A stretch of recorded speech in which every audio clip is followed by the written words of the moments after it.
Good evening, ladies and gentlemen.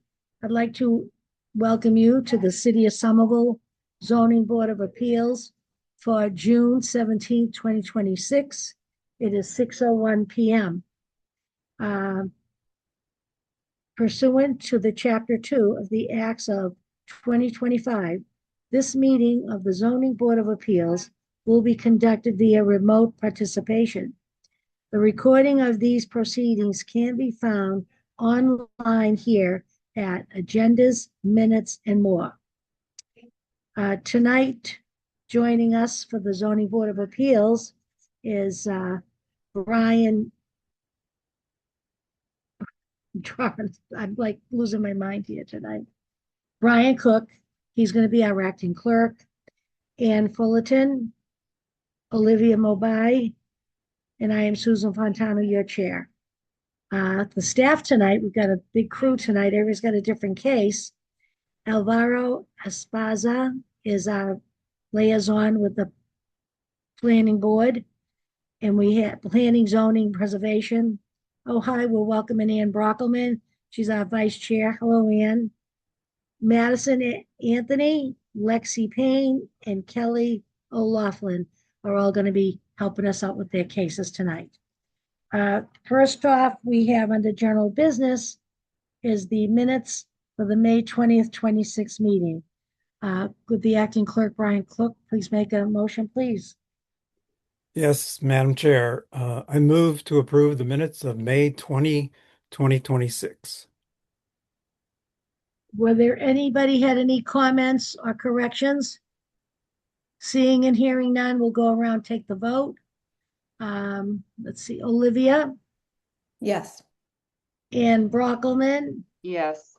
Ann Fullerton, Yes. Brian Cook, Yes. and Susan Fontano, yes. Let the record show it was unanimous. All five voting members voted in the positive. So next on the agenda is 39 Bartlett Street. This is a continuance. It's been read into the record. Alvaro is the staff person handling this. And is everybody here for 39 Bartlett? Yes. Promoting to panelists Barbara and Raymond Streya, who are the applicants.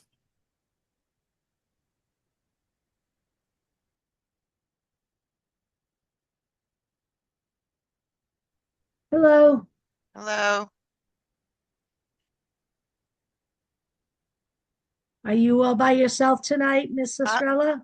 my husband should be there as well. I think he's on mute. Oh, Good I see him. evening. There he is. He's There he coming up. is. Good He's evening. coming up. Okay. So, this is whose case is this tonight? Alvaro. Yes, this is my case. Yeah. So where are we with the applicants? So just to give a little context to the board, since the last meeting, we received the updated plans, highlighting the lot coverage, inspectional service review it, and the lot coverage indicated that with the proposed shed, it would hit around 61.1% of lot coverage. So on the updated proposed plan, the applicant showed an area that they will remove to comply with that aspect. So they will stay within the lot coverage proposed. They also submitted an updated narrative or a supplemental narrative to provide some answers to the board from the last hearing. And I also provided a supplemental memo to address those points. Okay. Um, so can all you see your plans on what they did?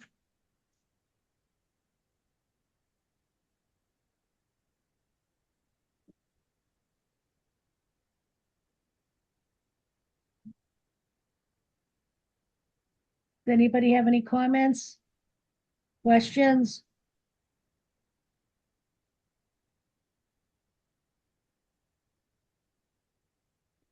Yes, Olivia, mobile, please. Thank you, Madam Chair. I am curious if you all know who technically owns the fence between your property and your back neighbor? The rear fence is the surveyor confirmed that it's the it's 38 Robinson, the property behind us. Okay, thank you.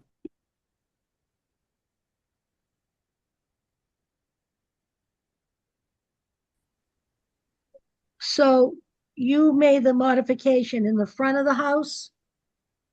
So we'll be removing 7 feet of pavement along the side of the front porch to comply with the lot coverage requirement. And you did nothing to modify the shed? There's nothing to modify the shed, no. Okay, But we did have a subsequent meeting with inspectional services after the last meeting that we had with you folks. We took all the comments seriously. And what we're proposing is, since the shed does not fall into the building permit requirement, and there is no fire rated material requirement, therefore, we are willing to, and we've done some research on what products we can use. We are willing to apply fire retardant to the exterior of the shed prior to wrapping it with the Tyvek and putting the siding on to, mitigate any neighborly concerns concerning fire. I mean, the shed, as I just want the record to show that we were proactive with this shed structure even before constructing it. We checked the permit requirements. We did build the shed less than what a standard shed is. A standard shed is 10 feet deep. We built it 8 feet deep. We built it away from the fence so that there was setback. But because of the slant of the fence, we obviously miscalculated the setback. But the shed is well away from the support wall and the fence, as well as any surrounding property. So, from a fire standpoint, and we had the conversation with the inspectional services as well. From a fire concern, there really isn't one, but we're willing to, go that extra step to mitigate any neighborly concerns concerning fire in the structure.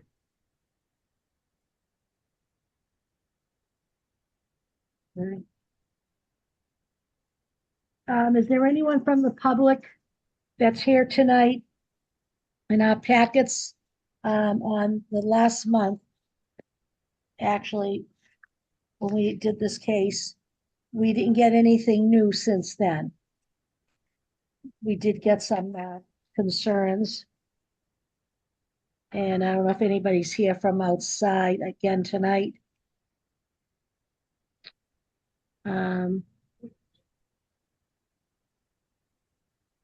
Staff, No public comment was received. and what about, is there anybody there to speak tonight? Uh, no, I don't see any hands raised at the moment. Okay. All right, then we'll go right to the board for your comments. Any other comments other than Olivia's?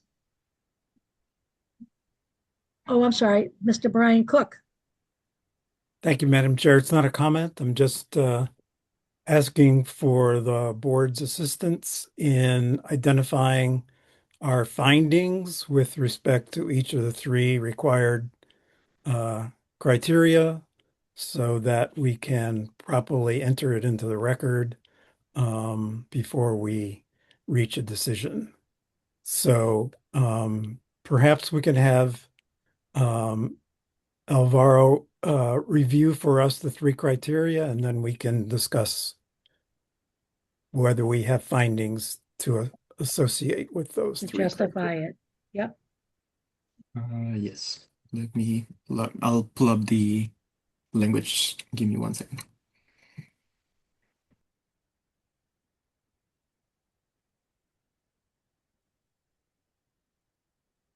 Madam Chair.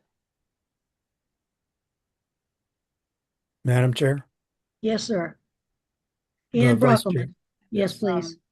Before we get to the hardship, may I ask a clarifying question? Go ahead. The staff supplemental memo said that it was discussed. it was, staff followed up to review if the structure required fire resistant material, so that's not definitive to me.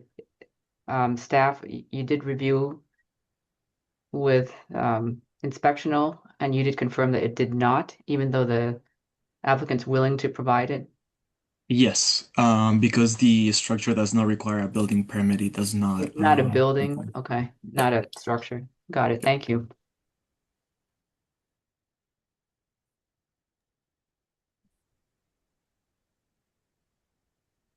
Madam Chair, I can read the three criteria. So, the first criteria is special circumstances exist relating to the soil conditions, shape, or topography of a parcel of land, or the unusual character of an existing structure, but not affecting generally the zoning district in which the land or structure is located.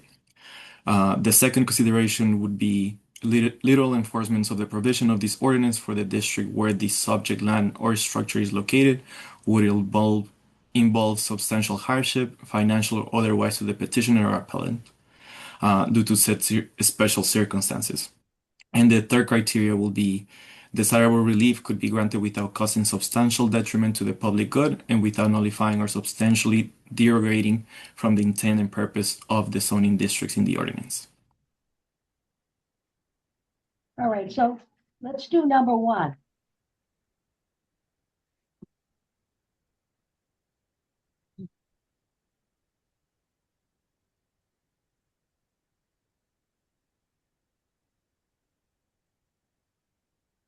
Does anybody have anything they want to say? You obviously, oh, no one's saying anything. Do you all agree with number one? Yes, Olivia. I think in some ways, number one is a little tricky. There are many backyards in Somerville that are small or constrained. I think the one consideration I would propose is the back fence, which is not necessarily aligned with the property line from how it was described last time.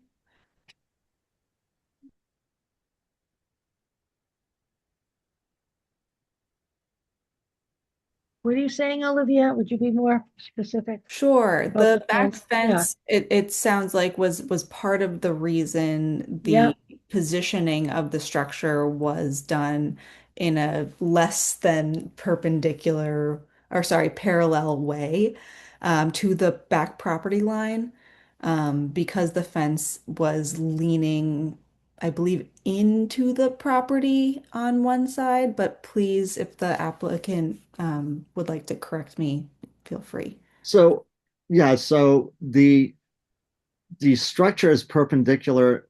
I'm sorry, the structure is parallel to the fence on the property, but because of the way the slant of the fence is, that's why you'll see there's only a 4-inch difference on one corner and a 15-inch difference on the left corner, because of the way the fence is structured and the way it runs along the back of the parcel.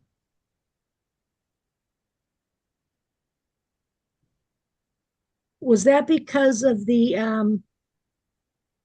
way the land is laid out, or because of the way the fence is now? Well, that and I believe on the May 28th staff memo, the planning review agreed that we met that criteria because of the way the parcel of that property is. That's why they feel that we have met that criteria. Based on the utility and the practicality of the shed, there really isn't much room to situate that shed. And that's why, based on the topography and the parcel, the way it's laid out and the shape of it and the size of it, that's why we're seeking relief based on that criteria.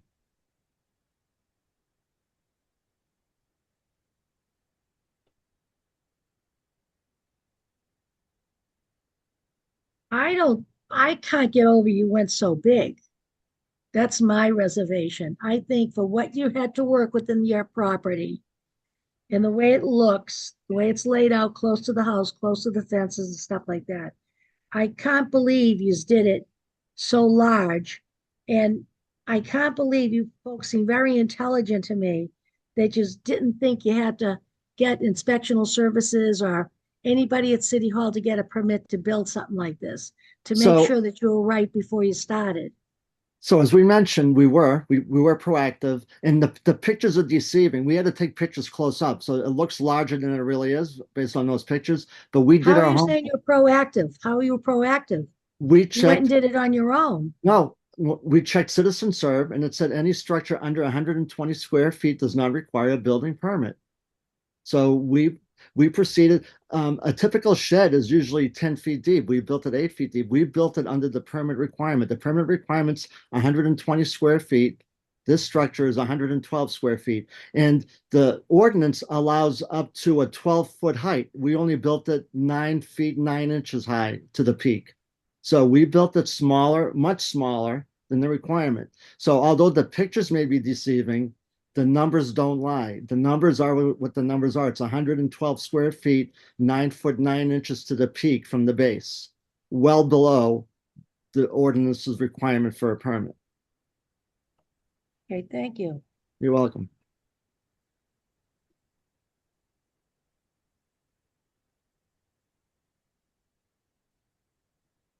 Okay. Brian, do you need help with verbiage right now, or should we go to number 2? Well, I actually, as a member, just want clarification. So it's a setback requirement that is forcing the hardship variance. And neither corner of the shed meets the setback requirement. And the applicant's argument is if they moved the shed forward to meet the setback requirement, it would impinge on their ability to access Right. um, the bulkhead entrance.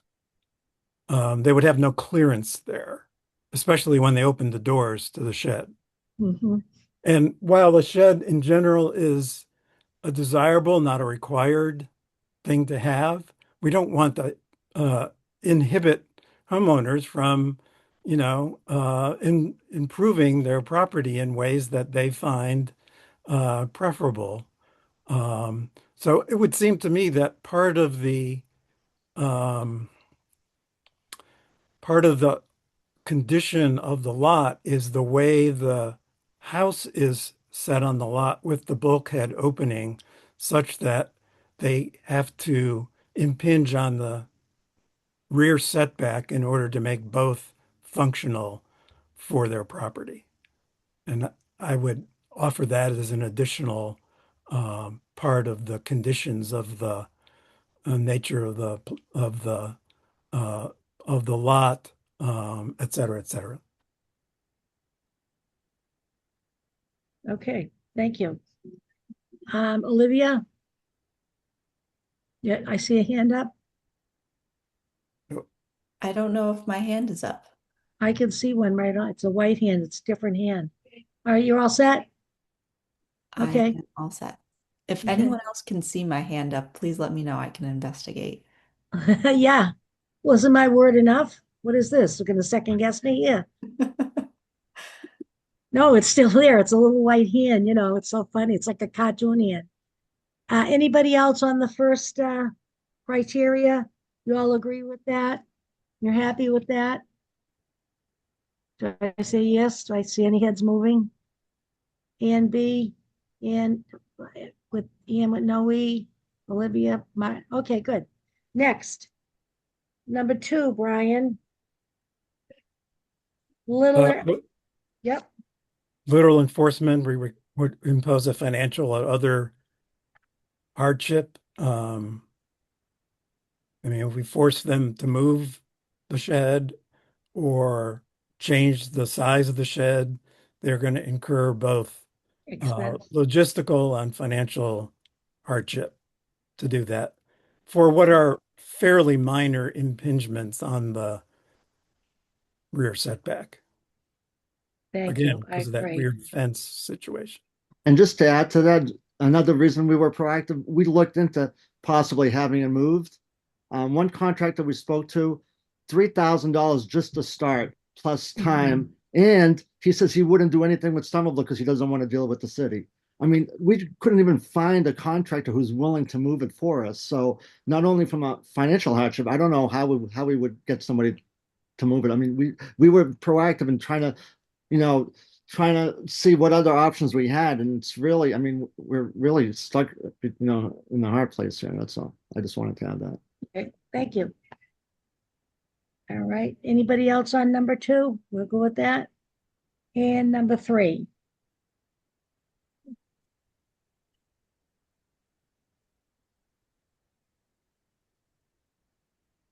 Desirable relief could be granted without causing substantial detriment to the public good and without nullifying. Now, the only thing I say that your neighbors were concerned about was fire. And they spoke about that. And a couple of them did. And was there a fire in your neighborhood not too long ago? Well, the corner of Central Street, but that was a whole different situation. I mean, that was other tenants who lived in that property on the corner. Yeah, no, I don't care about the reason, but that's what I think got them going. Well, on So the now, corner of Central and what Robinson, would you yes. propose? What would you propose to modify what you've done so far to make your neighbors happy and not worry about fire? Yeah. So, I mean, well, for the one thing that I mentioned, I mean, the structure is not near anything that would cause fire aside from the fence. Okay. But that would mean that the shed would have to catch on fire and there's nothing combustible in there. So, the that piece, it wouldn't be fine. But what we said is, because we're not required to, but we are willing to, No, yeah, I know that. there's a fire retardant product that you roll onto the wood.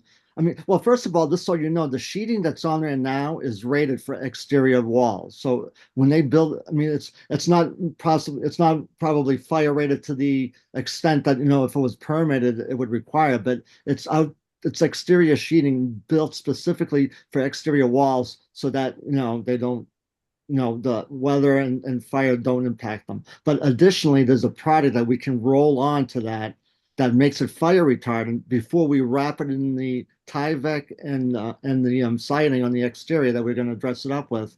That would make it a 0% fire hazard. I mean, that should mitigate anybody's concerns. And just so Yeah. you know, I mean, I spoke to one of the neighbors very politely. Yeah. I had a very nice conversation with one of the neighbors, and her concern Yeah. was when she looks outside her window, she can see the shed. Yeah. That was her concern, even though she mentioned fire Yeah. in her email, but that was her concern. And as we've discussed last time we met, you know, aesthetics is not what you're ruling on. It's really what, you know, those 3 criteria that I feel we met, and the planning review committee had, you know, recommended that the hardship variance be approved. So we're hoping, and we're respectfully requesting that this hardship variance gets approved so that we can move forward and take this to the finish line. I mean, and that's the same conversation that we had with inspectional services. We just want to take it to the finish line and get this done and dress it up nicely. So when she does look outside her window, she'll see a nicely dressed structure with flower boxes Well, that's outside. what I was thinking, because you elaborated on that you're gonna do it all up nice and make it match the house and everything, you know. And Right. that's the biggest thing. You sit in your house, you look out a window, you sit on your back deck. We're also bumper to bumper here in Somerville, even where I live. So you look out and you see somebody putting something up, and in the condition it's now, it's not attractive. You know, we got to It's give you gonna a look chance to make it nice. look pretty. Yeah, It's- exactly. I'm Would you I'm all about consider using, aesthetics. I'm all about aesthetics. would you consider just using that stuff that you can roll on? Absolutely. Absolutely. Absolutely. Just that one thing to offset these notes we got about firefighter. We had 2 or 3 of them, you know? Yeah. And Yeah. if you could do, that's not it's cost effective, it's not gonna break you, you know? Nope. nope. It's non-toxic. It's eco-safe. It's Class A flame retardant, even for the state of California. So, you know, Okay, because it seems the way we're going, the board is going for this with these, they feel you've met the 3 criteria. But if we can put this one condition I think it would make your neighborhood friendlier and understand that you heard what they said. The We've been beauty, here for doing it at 26 night, years. the We've been here pool, for 26 everything. years. So. I think that would be good PR because you want to keep a nice neighborhood, you know? Correct, correct. Absolutely. All right. Does the board agree with what I'm saying on that? Is you guys all set with that? Okay. So then I guess without further ado, everybody, no final comment. So I'm going to close the public portion at 6:26 for this case. 39 Bartlett. And we're going to open it up to our clerk tonight to make the motion. Then we can vote on this and see how it goes. Just a clarification, Madam Chair. Yes, You weren't proposing a formal condition, were you? yes, yes, You I were. was. Yes, Okay, so we need to place in the record that there's an additional condition that the applicants will add a fire retardant to the structure before putting on the Tyvek and completing the structure. perfect. Do we have to specify the material? Do you want to specify the material? My wife has the information. If you, No, it's not. No. It's not No, necessary. as long as it's flame retardant, yeah, we're covered well, that. it rolls on. I'm just trying to understand how do we prove that we did it, I guess, is my question. It's your honor is what it is.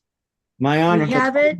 Yeah. We have it. Absolutely. It's in the books and we'll take you for your word. Absolutely. You know, Okay, that's great. what Thank you. life's all about. You got to have some, you know, faith in people and have some honor. And when they say they're going to do it, they're going to do it. I would think the two of you, the way you've come off these last couple of meetings, I believe you. You know, Thank that's you. why that. I'm voting yes instead of no. Thank you. Okay. Really Anybody have appreciate it. anything for these folks? Yeah. Anybody have anything else? No? Can Brian go ahead? Go ahead, Brian. Thank you, Madam Chair. In the matter of 39 Bartlett Street, ZP 26-000025, I move to approve the hardship variance for relief from SZO Section 10.2.2.E for a shed not meeting setback requirements in the NR district based on the findings on the required criteria as discussed and incorporating the condition discussed and additional conditions as detailed in the staff memo dated May 28, 2026, and the supplemental staff memo dated June 12, 2026. Correct. May I have a second, please? Second. Seconded by Olivia Mobai. All in favor of the motion to pass, vote aye as we go around. Ian Fullerton, Aye. Olivia Mobai, Aye. Brian Cook, Aye. Ann Brockelman, Aye. and Susan Fontano, aye. Let the record show all 5 voting members voted the positive and it passes. Good luck. Thank you so Thank much. you very much. Have a You're great night. welcome. Thank you. All right, good night. Good night.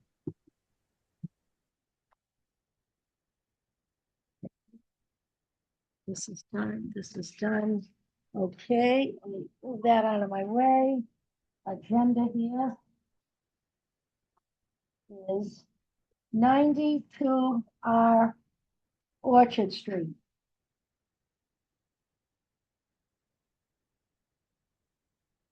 This is Alvaro. I'm promoting the applicant right now. Okie dokie.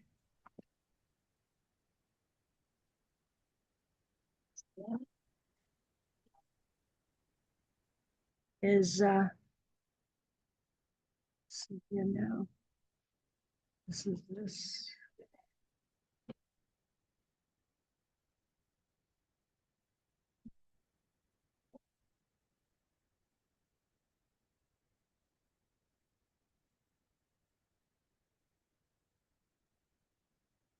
Good evening. Hello, Hello. welcome. Uh, my name is Benny Bear. I'm the architect for the project. I'd like to, if possible, to ask the staff to promote the owner for this project, Caspar Hare. Okay, because they, Alvaro, Yes, I have promoted the owner. thank okay, you. excellent, thank you. And with your permission, I would like to share my screen so we can go through a presentation. Madison, are you here? Yes, I'm here. Well, you can come on board. Thank you. Okay, so what's the final tonight? What do you got showing? Okay, do you see my screen? Yes, So we were here back in April, April. and here we are. We made some changes to the design. I'd like to go through them. The existing conditions are still the same existing conditions that we had before. We added few existing conditions photographs here, and there's a legend in the middle shows where they're taking. The subject property is right here. This is 92R Orchard Street. It's going to be a common amenity for this condominium development. So it's not specific to 92R. It's for the condominium. The photograph on the upper left shows a view from within the property of 92 Orchard Street, looking basically west. Photograph number 2 is from an abutting property at 17 Russell Street, looking onto the Orchard Street property, and the view from on the right is looking out towards Russell Street, and the view is directed between number 17 and 21. The property is located at NR zoning district. There were a few changes from the previous meeting. The most significant change is that we reduced the height of the proposed carport. One of the items of relief that we were at the time seeking had to do with a height above 12 feet, and we reduced it to below 12 feet. So we believe that right now the proposed work is conforming to the accessory building height, dimensional regulation. We made a slight reduction in the impervious area of about 19 square feet. We're still non-conforming on that. This condition, the impervious area of the lot, is an existing non-conforming condition, and we are proposing with the design to make a slight increase in that number. We prepared, per request, vehicle maneuvering diagrams. We go through that, show how cars get in and out of the proposed parking area. And we've obtained letters of support from the other condominium owner and from an abutter. This is an abutter who actually owns 2 abutting properties, so we'll get to it. Then, after submitting these documents for this hearing, we made some slight changes. We added 1 photograph and we added the legend. We added the letter of supports to this presentation, and we added a vehicle dimensional diagram that shows the dimension of one type of vehicle that could be parked in there. The proposed work did not change. We're proposing to construct an open canopy structure for parking of 4 vehicles in the rear of the property. This is slightly revised diagram of the existing impervious and the proposed impervious. As we said in the previous hearing, we were here in April. There are currently 4 vehicles parked in that area that we're proposing to provide with a canopy. So that number is not going to change. It's not going to increase. The the slight increase in the impervious area is in the area of the parking, just to facilitate the maneuvering of vehicles in and out. This is a revised view. This is from the front, from Orchard Street. We see the 4 parking spaces here. This is a side view. We have reduced the height, considerably. And this is the rear view. This is what the abutters to the rear would see. The exterior of this parking structure is a translucent sandwich panel, so it admits daylight, but it cuts the views. On the parking maneuvering, first we added here it's an excerpt from the Somerville zoning code that shows the required sizes of parking spaces. So the parking space, as defined by the Somerville zoning code, is in a minimum of 8 feet and a minimum of 16 foot in length when it is a 90-degree parking space. The diagrams that are provided in the Somerville zoning code, they show a flat and open parking lot, which makes sense. In a parking lot situation, these dimensions would make sense when there are cars parked in a parking lot. They do not have an obstruction such as a wall enclosure, as a residential garage, or in this case, a carport would have.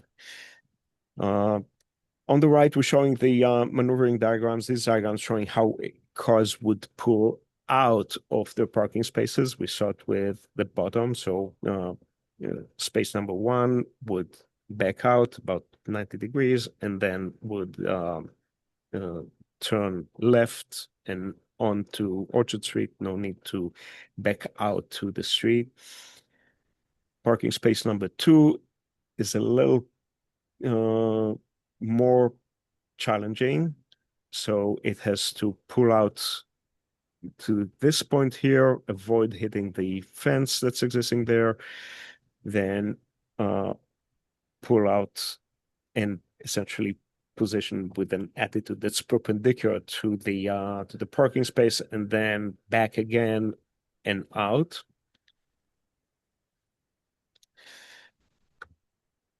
Space number 3 right here is a little easier, backs out and off to the street.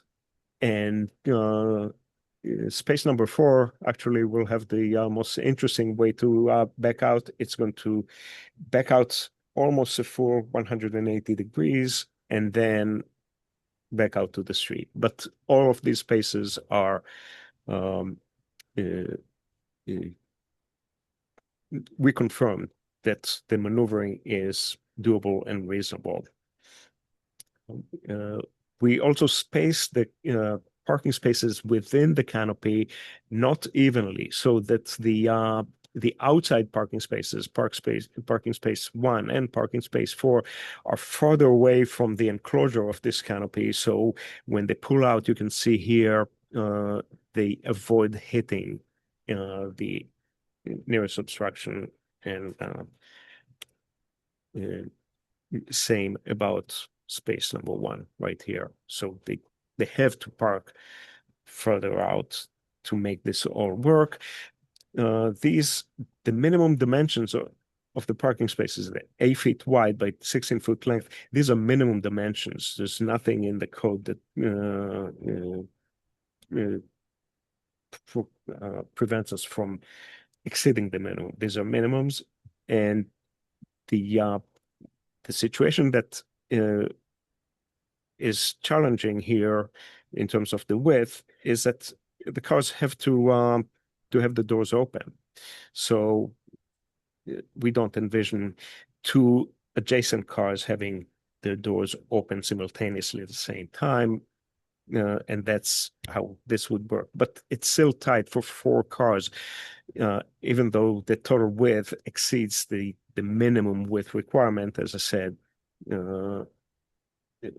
owing to the presence of enclosure obstructions. There was a concern voiced back in April about whether this could provide parking for 5 vehicles. I would have to say that it's a physical impossibility to squeeze in 5 vehicles here and still be able to maneuver in and out, given the radius and the kind of the type of maneuvering that's required here. We show here for reference the dimensions of a Honda Civic. This is not a particularly large vehicle. It has a width of almost 5 feet 11 inches. So at 1 inch of that, then you're at 6 feet. 6 feet in an 8-foot wide parking space leaves only 1 foot for a door to open. Now, I don't think, and I hope that you agree with me, that 5 cars would ever be able to park here side by side. So the items of relief that we're seeking here, we reduce it to 2. We believe that we have brought the building heights, the accessory building height, within conformance. First item of relief is a number of cars permitted per carport. And the second item is further reducing non-conforming landscape and permeable area. Both require hardship variance. So in terms of the shape of the lot, which is one of the criteria for a hardship variance, the physical dimensions and shape of the lot, in conjunction with the siding of the existing structure and the fences, I would add to that, result in a configuration that severely limits vehicular maneuvering. The lot's existing configuration reflects decades of urban evolution and development on a small constrained parcel that is typical of a dense Somerville residential neighborhood. And that the existing trees pose hazard of falling limbs on parked cars. The number of cars permitted per carport, the zoning limits the number of cars parked in carports to 1 per dwelling unit. We think we have circumstances here that are unusual for a Somerville property. That the first thing is that the 4 spaces are pre-existing and they are lawfully established. So we're not proposing to increase the number of cars. We're just asking for relief to allow this to continue, and to continue under a parking canopy or a carport. The zoning provision in question does not take into consideration the number of dwellings served by the carport. The existing dwellings served by the carport are sizable. These are, one unit is 3,500 square feet and the other one is 2,800 square feet. And they by the size and their configuration, they reasonably result in the need for multiple vehicle. The owner, in this case, they have a multi-generational household. They have an adult child living with them, and the life circumstances require the use of multiple vehicles. The hardship, the literal application of the ordinance would compel the owner either to abandon use of 2 of the 4 spaces or leave all vehicles unprotected. that would naturally result in a financial hardship when vehicles are damaged by being unprotected. Motor vehicles that are left perpetually exposed to New England weather, including winters in Somerville, which bring snow, ice, and road salt runoff.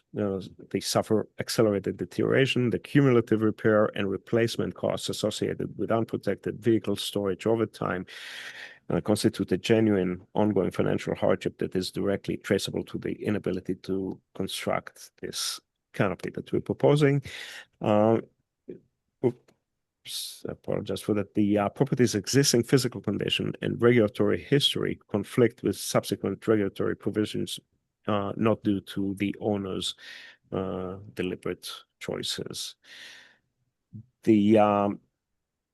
On the other item of relief, the reduction of landscape and permeable area,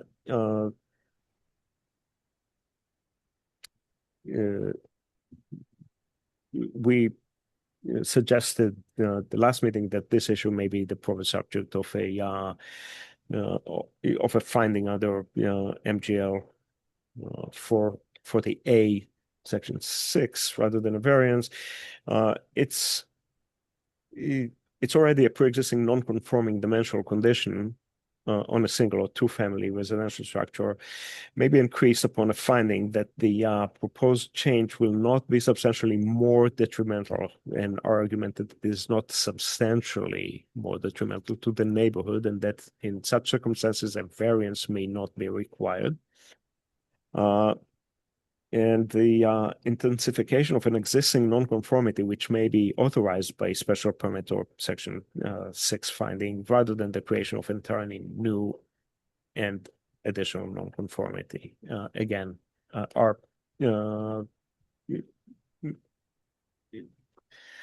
argument is that we're not creating an entirely new additional nonconformity. The lot coverage nonconformity already exists. The property is already at 67.8% coverage, well above the 60% maximum. The proposed work would increase the existing nonconformity, not create a new category of new conformity. The coverage nonconformity is a direct product of the lot's physical characteristics, its size, shape, and the placement of structures upon it. Again, our argument that it's a de minimis increase in lot coverage, and it is mitigated by proposed new native planting and a light-colored reflective roofing membrane, both of which improve the site's stormwater management characteristics and reduce heat absorption and counteract urban heat island effect. The proposed canopy incorporates design features that affirmatively reduce the environmental impact of the additional coverage, and in doing so, mitigate the very concern the lot coverage maximum is designed to address. A literal enforcement of the provision would impose hardship disproportionate to any regulatory benefit. The proposed increase is de minimis in both absolute and relative terms. The relief sought here is not a net detriment to the public good. It is properly considered a modest increase in covered area paired with design and planting choices that meaningfully offset the environmental impact of that increase. Granting this variance will not nullify or derogate from the purpose of the lot coverage regulation. If anything, it advances that purpose more effectively than a denial that leaves the property unchanged. Here we have two letters of support. On the left, it's a letter from Mr. Raphael Schloming. He's an owner of two abutting properties, 24 Milton Street and 17 Russell Street. And he's come on the record here with this letter in support of this project. I'd like to add here that in conversation with this particular butter, we have the owners have agreed to allow him to pass through the property through 92 Orchard Street. Can you show Uh, that? I'm sorry? No, I'm sorry. I apologize. Okay. We have retained features of the current existing condition that would allow him to pass on foot between his two properties and not block his way, and that I understand makes him reasonably happy and supportive of this project. The other on the right, this is an email from the other condominium owner, and again, he has come on the record in support of this proposed work. Obviously, they stand to be the beneficiaries of 2 of the 4 parking spaces that are proposed here. And again, this is in conclusion, the land is already paved and improved for parking. Granting this variance does not encourage additional parking, vehicle ownership or use. In other words, there are 4 cars parked on it today. There will be 4 cars parked on it in the future going forward. It simply allows petitioner to protect vehicles that are already present in this parking area. The physical characteristics of this slot, including its tight configuration and limited dimensions, create hardships unique to this parcel. Literal enforcement of each regulation would impose substantial hardship, financial, practical, and safety related on petitioner. And the relief sought in each instance can be granted without detriment to the public good and without nullifying the intent of the ordinance, particularly given the canopy's reflective roofing material and the proposed introduction of native planting that actively mitigate the environmental impact of the additional coverage. And with that, I'll be happy to either leave this on and answer any questions that the board may have, or just stop the sharing.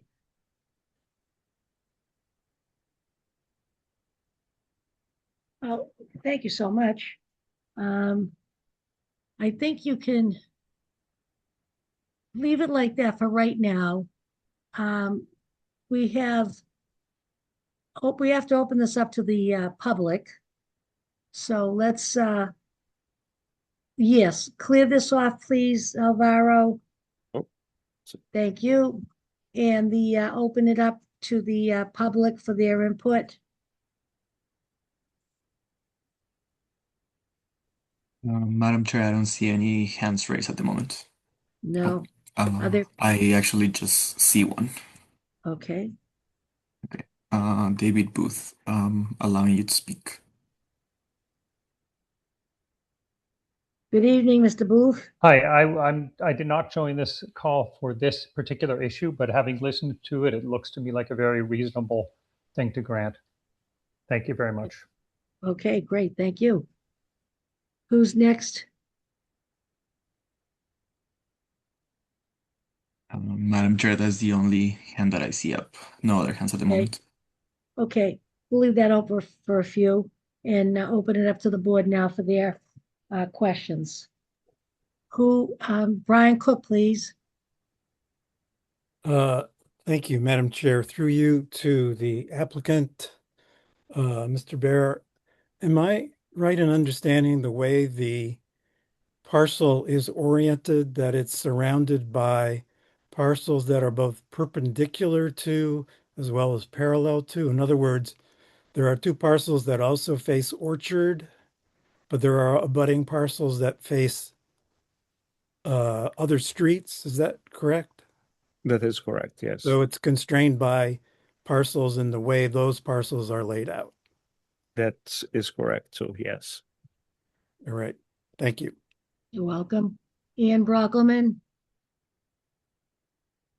Yes, Madam Chair, I'd like to state that I listened to the recording of the previous hearing, which I Thank missed, you. and have emailed the affidavit.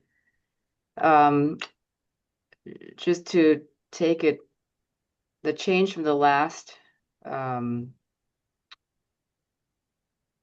guess, request to today, I just want to make sure we're understood. So going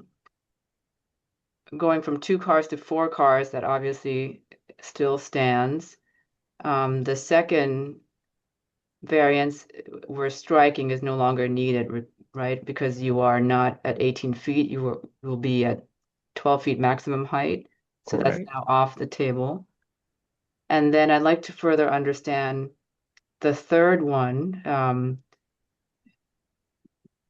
Your landscape is currently non-conforming. There's a lot of pavement or impermeable surface, and you are further exacerbating that because of the slab on grade for your carport. Is that right? That is correct. Yes. But then the supplemental staff memo, I'd like to understand, recommends removal of 30 square feet of impervious surface. I just like to understand how would that then not increase the nonconformity at all? And where would that 30 square feet be? Maybe it's a staff question. Yeah. Can I go back to the Site plan, maybe? Site plan? to the site plan to share my screen? So it is something that is not reflected in this plan, but is a possibility here. And Josh, I mean, Alvaro, can you help us with the screen, please? Thank you. okay.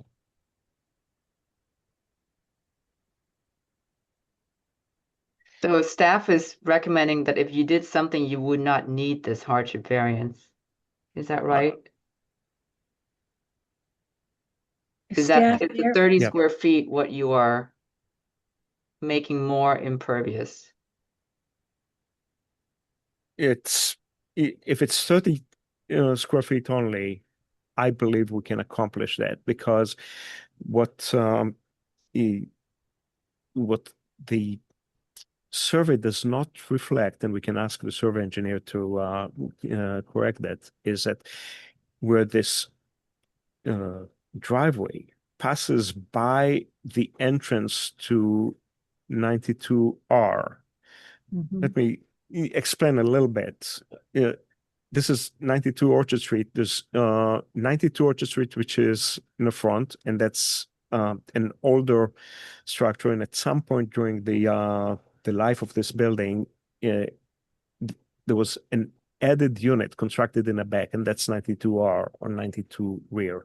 The entrance to 92R is on the side of the building here, right along this driveway. And we actually we did some work on this and on the entrance here in the previous iteration of this project. And the resulting area to the side of the entrance is actually no longer paved, at least from the photographs that I see now.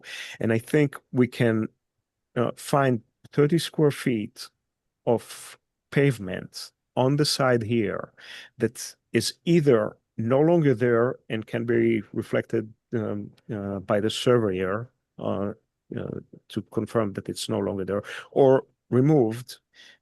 And if that's bringing us to conformance with this, or to satisfying the requirement, and we no longer need this relief, I believe that we'll be happy to do that. Mhm.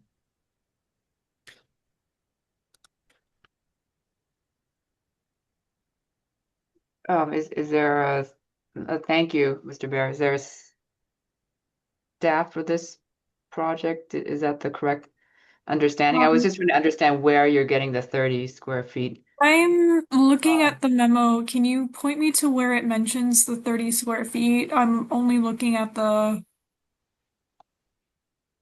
can see that I mentioned the change in the nonconformity. Mhm.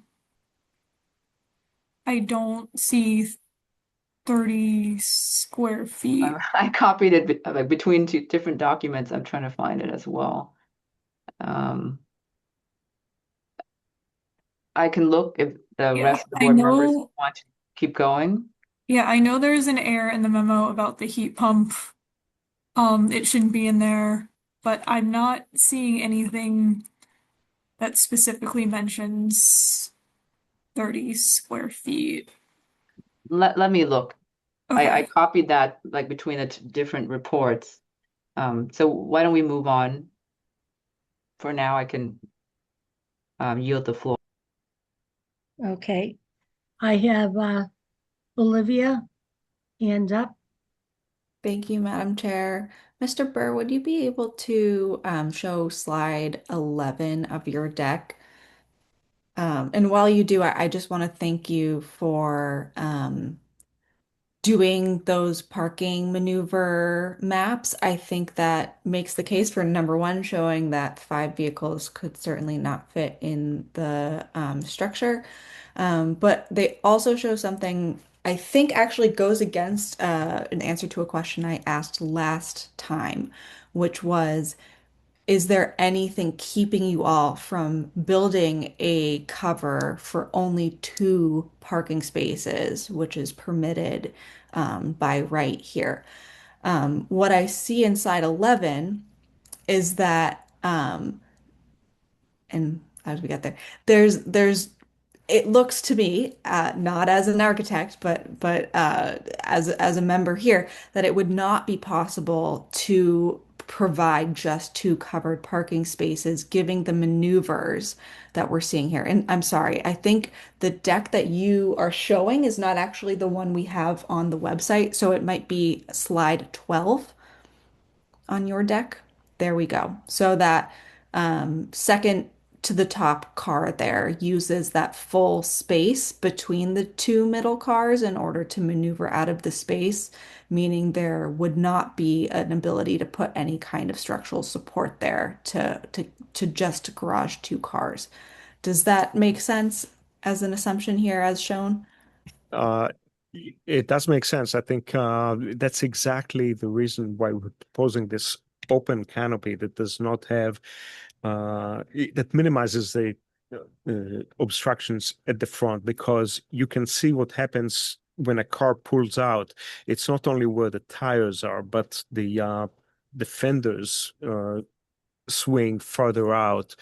And this is the challenge that we have pulling in and out. As you can see from all these uh, maneuvering diagrams, it's going to take skill and practice. This is not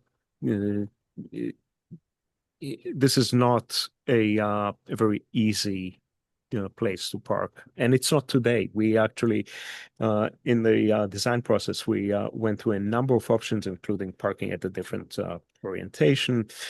Uh, this is a tough little geometrical Rubik cube for cars.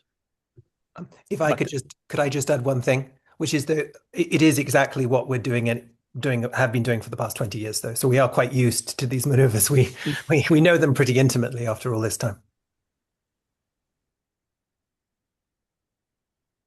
Thank you. And you all set, Olivia? All set? I am all set. Thank you. Thank you. Ann Fullerton? Thank you, Madam Chair. Mr. Burr, and to the applicants, I want to thank you for listening to the concerns we shared last time and making some adjustments, some significant adjustments to your presentation and application, including reducing one of the non-conforming conditions in the application. We appreciate that. We see that you're making effort to meet us. I also wanted to know, in theory, I support this application. I think that you have 4 cars there. I think that it's actually it would be a significant loss for you not to be able to continue to park four cars there as you have historically.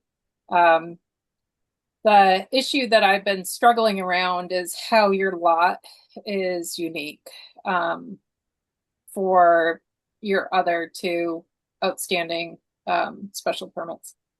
And the one condition that I keep coming to is which you guys have not brought up, but your lot is uniquely deep for its context. In some other parts of Somerville, that lot depth is not unique, but for the context of your neighborhood, that lot is double depth. And that is why there are two full-size properties, as you've noted, the square footage of the two properties existing.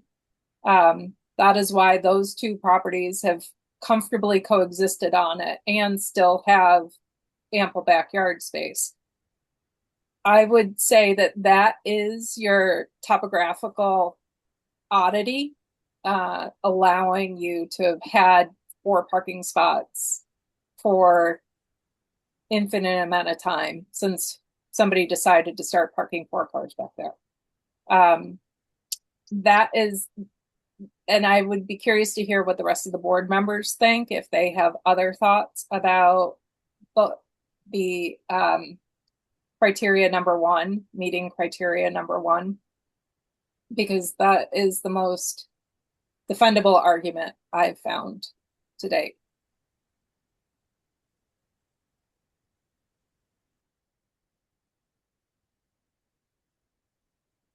Ryan? Thank you, Madam Chair. I was attempting to address that in part with my question, but Member Fullerton articulated it better than I did. We have not a unique, but an unusual lot, which is all that criterion 1 requires. It has to be unusual, not typical. I should warn the applicant not to use words like typical if they want to address hardship conditions.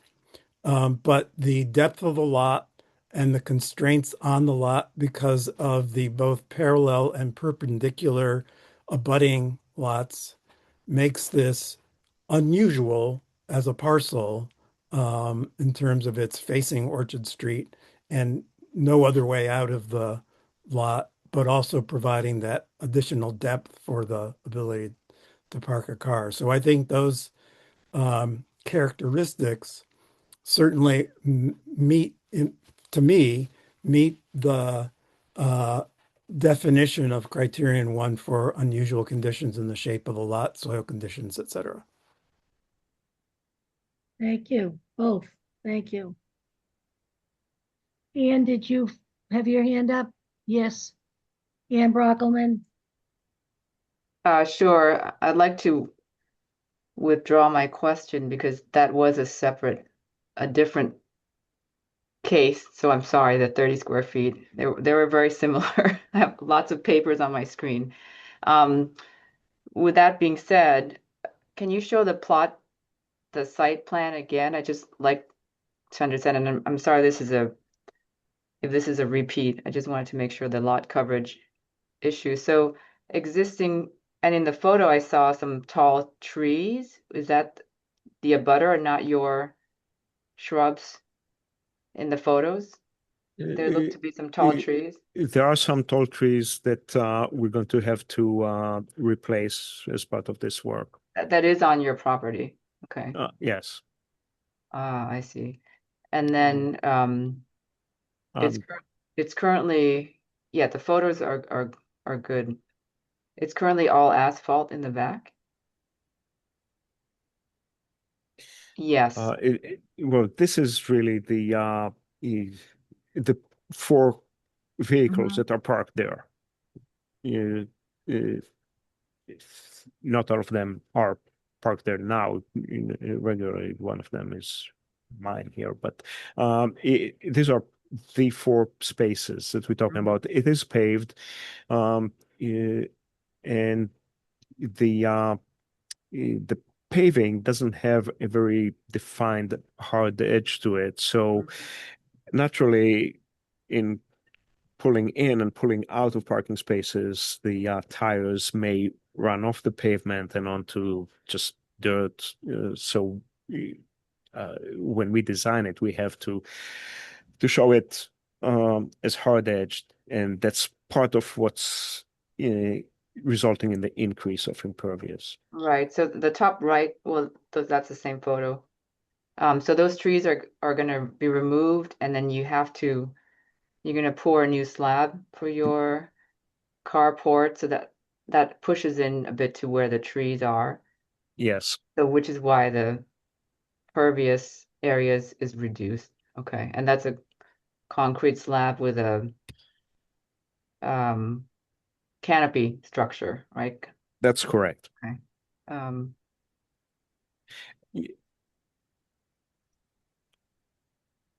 Can I add one thing? Which is that it is very important to us that there be trees there.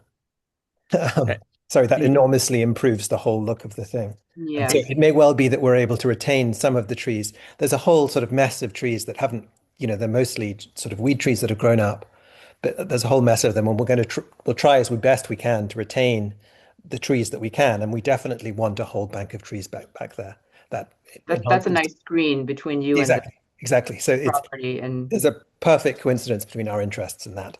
yes. And then if your carport reads more as a light structure as opposed to a traditional concrete block heavy garage, that would not be a bad look, I think.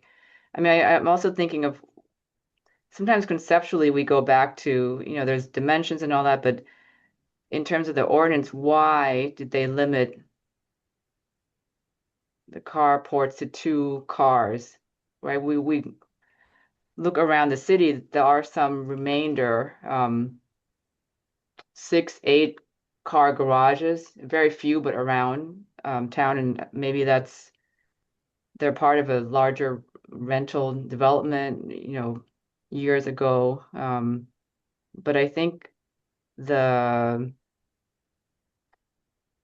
vocabulary, the architectural vocabulary of a more lighter open structure kind of mitigates having this, like existing that huge bunker times 4 in the back.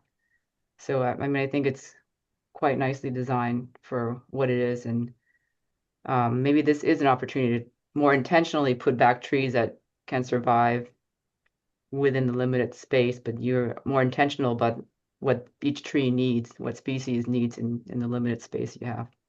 Thank you. Thank you. Thank you, Ann. Anybody else have their hand up?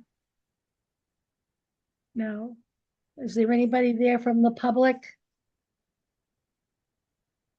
Alvaro? There is no hands at this moment, Madam Chair. Okay, so would you please close that at 7:14?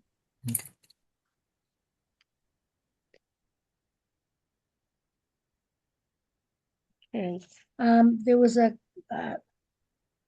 Madison, are you ready to address the updated? Yeah, there's I think 2 mentions of a heat pump in the memo. It should not be there at all. Please disregard it. I think the first mention of the heat pump is in the section that's explaining the proposed relief for the first variance, which should be give me 1 second. So we have 2 reports, one from April 10th. And then we went on to the this you did another one that was really should have been dated, like in June, and it's on page 1. Summary of proposal. The first paragraph's fine. Then you go from there, right? So we have to straighten that out before we can go forward. Yeah, it should be talking about how relief from the ordinance section 10 subsection 2D, and it should be about the number of cars permitted in the carport. So disregard the first sentence, and then I believe the second mention of the heat pump is after let's see, when in the analysis section, the last paragraph of page 2, Yeah. just disregard the sentence that says in the narrative, the applicant states that this particular placement of the heat pump is necessary due to limited space. Let's see. And then the sentence after that, that again says, like, as this heat pump is specifically intended to be utilized by a third story unit, just disregard that. Okay, so why I'm having her do this now in front of everybody is that it'll be in the record. And then when they go back and start retyping these up to prepare them to send them off, they're gonna have it verbatim because we're talking about it. So we found this out late this afternoon. So both issues are in the updated report. Yes? Yes, Yeah, not in the the first original. one, the first report of April 10th was fine. It's when we went back to do an update, the summary, the per sales per, losing my mind. So that's going to be all taken care of and in the report. Brian's well aware of it. Brian found it for us. So I just want to make sure everybody knows about that. Okay. And we'll update the date, change the date to whenever you had it, June, whatever. What would it be? It would have been posted on June 10th. Okay, June 10th it is then. Beautiful. All right. So is everybody happy with this? Does anybody have any comments? Brian Cook, please. Thank you, Madam Chair. I think we've sufficiently addressed criterion 1, unless other members want to add to it. Criterion 2, financial or other financial hardship or otherwise. The applicant has made clear how they see the hardship. I Yeah. just would like to know whether the board members have anything to add or question about that. And then, of course, criterion 3 is about the impact on the public good, derogation of the ordinance with respect to the NR zoning district.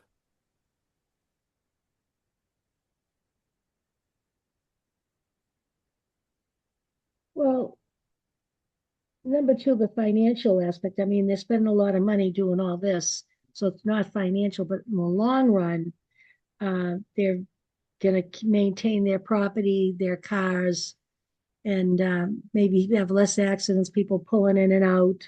The tree situation, they're upgrading all the landscaping around it and stuff. For some of these trees have gotten pretty old and they're sick, and they're taking them down, so they'll really look at them and take care of that. So I guess that's the financial is they've turned it around and they have something nice at the end of the day. Olivia, you have your hand up, hon. Where are you? There you are. Hello. I just wanted to explicitly state that I would prefer that we do not provide any information in the hardship report that expresses that, essentially that Somerville residents are at a disadvantage for having uncovered parking, and that is a reason for a hardship. Because if we did, that would essentially mean that all properties would be permitted to put as much parking as they could possibly fit. And that simply is not the intention of the code. I think that's a good way to avoid something down the road as opposed to opening it up now.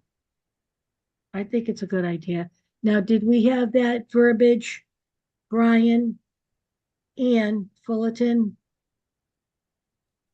Thank you, Madam Chair. I think the hardship is the if they were to follow the code explicitly, they'd have to reduce the amount of parking they currently have that they've had for a long period of time.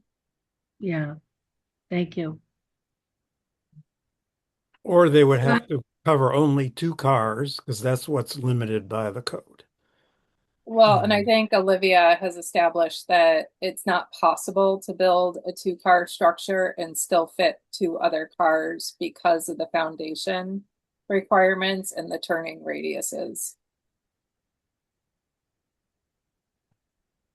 Okay. Okay. Anybody else? Ian Brockelman, you all set? Brian, so number 3, what do we think? We have that covered? Number 2, yes. Number 1, yes. Did we have that all covered? Number 3, Brian? I think we've established that in fact there is no objection from abutters. It's not wouldn't have an impact on the public good, and in fact may improve some conditions in the neighborhood, and therefore doesn't derogate from the requirements of the NR zoning district. Great. Beautiful. Okay. Is everybody okay with this stuff? Everybody happy? All right, Brian, would you make a motion, please? We have to have 2 motions because there are Yes. 2 separate hardships. Right. In the matter of 92R Orchard Street, ZP 24-000078. I move to approve the hardship variance for relief from SZO section 10.2.2.d regarding the number of cars permitted per carport in the NR district, allowing 4 cars with the findings on the required criteria as we have discussed, and incorporating the conditions as detailed in the staff memo dated April 10th, 2026 and June 10th, 2026. May I have a second, please? Second. Seconded by Ann Fullerton. All in favor, please say aye as we go around the board. Ann Brockelman, Aye. Olivia Mobai, Aye. Ann Fullerton, Aye. Brian Cook, Aye. and Susan Fontano, aye. Let the record show we had all 5 voting members voting in the affirmative. Good luck, folks. Great presentation, Bernie. One more. We need more. One more. more. Yeah, okay. Go ahead. Okay. In the matter of 92R Orchard Street, ZP 25-000042, I move to approve the hardship variance for relief from SZO section 14.1.7.b.2 regarding further reducing non-conforming landscape and permeable area with the findings on the required criteria as discussed and incorporating the conditions as detailed in the staff memos dated April 10 and June 10th, 2026. Second, Second. Ann Fullerton, all in favor as we go around, say aye. Olivia Mobai, Aye. Ann Brockelman, Aye. Brian Cook, Aye. Ann Fullerton, Aye. and Susan Fontano, aye. Let the record show all the voting members voted the affirmative. Thank you and good luck. Thank you. Thank you Bye-bye. very much. You guys are very thorough. Thank you so much. Bye, Thank you. Casper. Bye-bye, hon. Yes. Okay. Ready? Madam And, Chair, a short recess? Certainly. Do we have to vote on that? No. Do we have okay, Brian made the motion. Who'll second it? Seconded. Seconded by Olivia. All in favor? Ann Brockelman, Aye. Olivia, Aye. Ann, Aye. Brian, Aye. Susan, aye. Be back and give you 10 minutes. Thank you. Okay.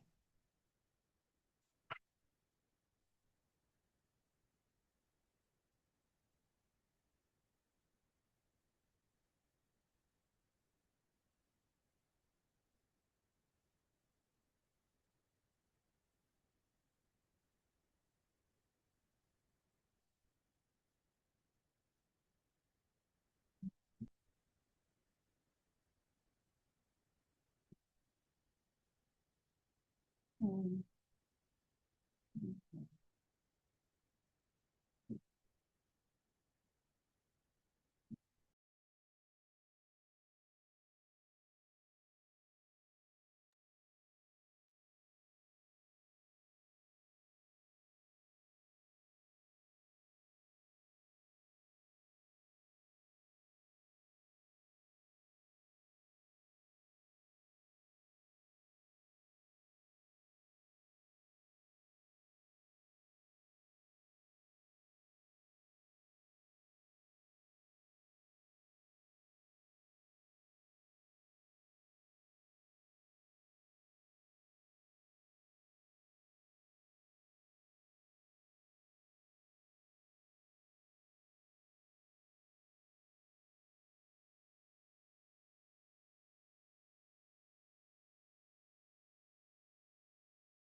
Hello, everybody. Welcome back. Shall we call this back into session? Brian? Yes, Madam Chair.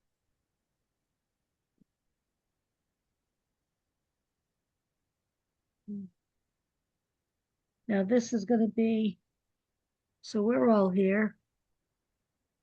Let the record show it is 7:37 and we are all back in session. The next case is going to be 24 Berkeley Street. Yep. Next.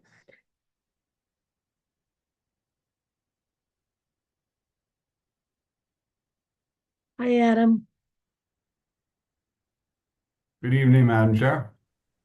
How you doing? Doing well, and yourself? Very good, thank you. And is Alvaro back? Yes, Madam Chair, I promoted both parties involved in this case to panelists. Okay. And Lexi, can we see you, please? Thank you.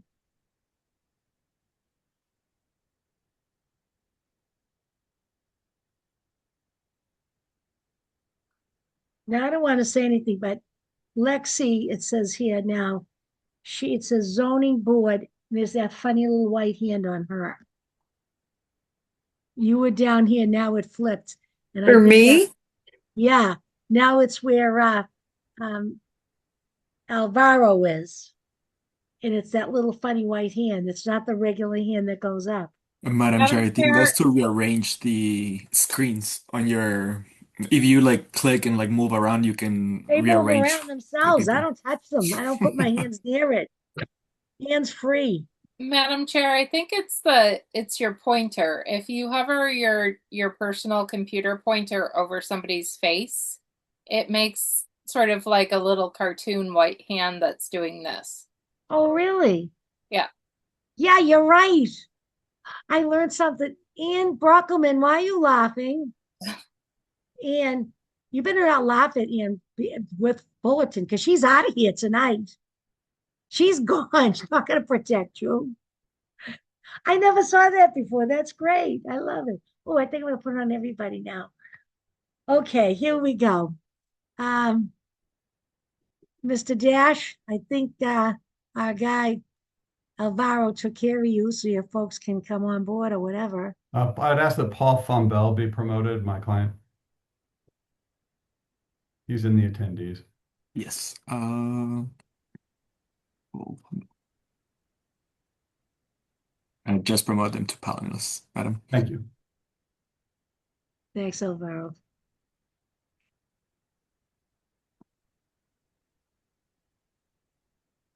There he is. Hi, Paul. Good evening. So are you ready to go, Mr. Dash? I am. As you know, I'm Adam Dash, just for the record, Adam Dash, 48 Grove Street in Somerville, representing 24 Berkeley Somerville LLC, and Mr. Fombell is from 24 Berkeley Somerville LLC. We're not the appellant. That would be Mr. Higdon. We are the party being appealed against, I guess. It's an appeal against the city, but it's involving the property where we've mostly constructed a backyard cottage, and there's an appeal going on regarding that. And I submitted a memo in opposition to that appeal, which I hope you had a chance to review. I'm certainly happy to go through it. I didn't know if you wanted to give Mr. Higdon a chance to go first, although I did watch the video last time. He did go at length last time, but it's certainly your call, Madam Chair. Well, it's your show here, I think, tonight, isn't it? You've asked for this? I'm not representing the appellant. I'm representing the people who are. The abutters. I'm representing the people at 24 Berkeley whom Mr. Higdon is appealing the permits issuing. Right, right. Yes. So I We're would like, opposing. with Mr. Fombell, we've heard his presentation. No, Mr. Fombell didn't really make a presentation last time. Mr. Higdon, who's the abutter 23. Oh, that's it. That's it. I'm sorry, Mr. Higdon. That's right. Yes. No, I want Mr. Fombell to say what he has to say. Well, then that would be me. That's what I'm saying. All right. Just so we're clear. All right. I was clear before you started. I just wanted to be sure. No, not a problem, Madam Chair. So again, Adam Dash representing the owners of the owner of 24 Berkeley. To be clear, and I want to focus this discussion by the ZBA tonight, this administrative appeal is only, it's an appeal of ISD's determination related to two building permits issued on December 15th and December 17th, 2025 to my client for construction and foundation of a backyard cottage at 24 Berkeley Street. Mr. Higdon is not appealing the building permits themselves. He's appealing ISD's response to his request for determination that he filed in March of this year regarding the issuance of the building permits. This is an important distinction. I'll get to it later, but there are no other appeals pending. I would note that Mr. Higdon's original March 16th narrative with this administrative appeal said he was appealing the building commissioner's determination that the minimum building separation between the backyard cottage and his garage is preempted by the building code. On his June 2nd narrative, he said he's appealing the classification of his garage as an accessory structure too. I would note that the appellant cannot keep adding appeal issues to the appeal in the middle of the appeal. The issues about the misclassification of buildings on other properties, including Mr. Higdon's property at 23 Avon, are irrelevant and they're not before the board tonight. This administrative appeal is only an appeal of ISD's determination that the backyard cottage building permits were validly issued to my client and nothing else. And that's 24 Berkeley. Mr. Higdon did not appeal the building permits themselves, as I said, within the required 30-day timeline, which ran on January 14th and 16th, 2026. This is only a later appeal, which is based on Mr. Higdon's request to ISD on March 10th of 2026, about 3 months after the building permits issued, and about 2 months after my client broke ground and posted the permits of the property and raised a company banner on the property regarding the backyard cottages, and on January 7th when they started doing the breaking ground and all of that. And that was still within the 30-day appeal period, by the way, of the building permits issuing on December 15th and December 17th. This is not an appeal based on the building code or any other code. This is an administrative appeal under Chapter 40A. This is what it said, what he's appealing under Chapter 40A of the General Laws and Section 15.5.2 of the Somerville zoning ordinance, which is an appeal under the zoning ordinance, not the building code. This administrative appeal should be denied on the fact that it was filed too late. If the ZBA does not wish to deny the appeal on that ground alone, then the ZBA should deny the administrative appeal on one or more of the other grounds that I raised in the brief, or any other ground the ZBA feels is appropriate. I would note the other grounds are Mr. Higdon's garage at 23 Avon is an outbuilding accessory structure, such that the building separation requirements he is using as the basis of his appeal do not apply. Secondly, Mr. Higdon did not seek to classify his garage at 23 Avon as anything other than an outbuilding, such that the current accessory structure outbuilding classification stands.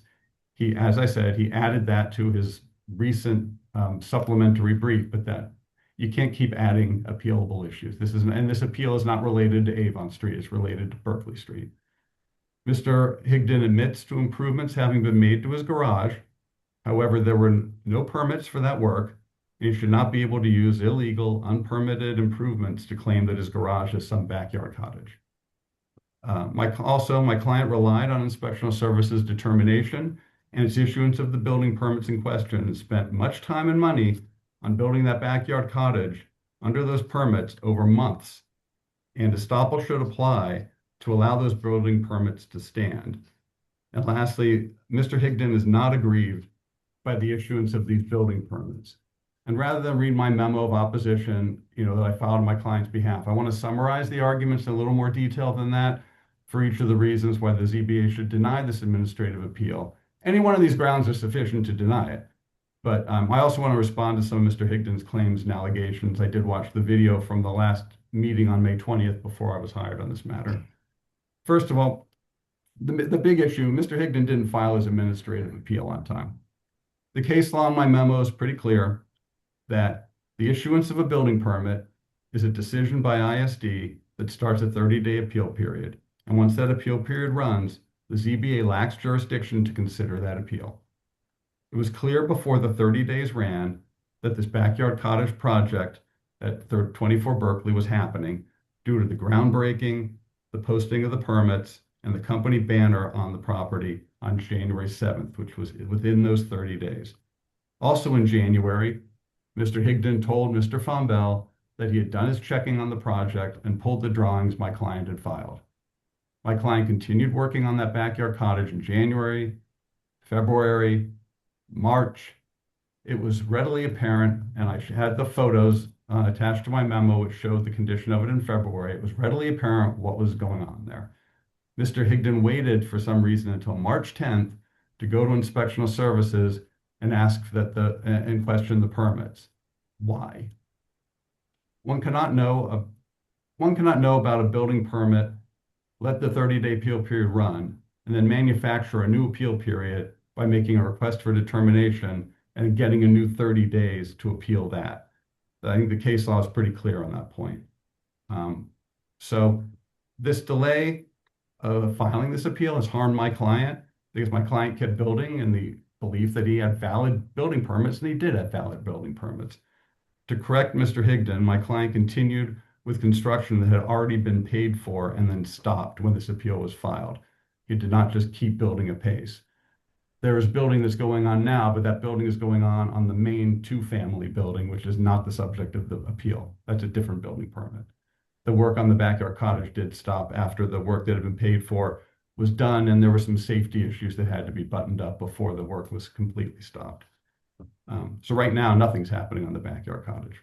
So when this appeal was filed in March, as my client described in the last ZBA meeting, they didn't know right away this appeal had even been filed because they weren't given any notice until right before the hearing on May 20th.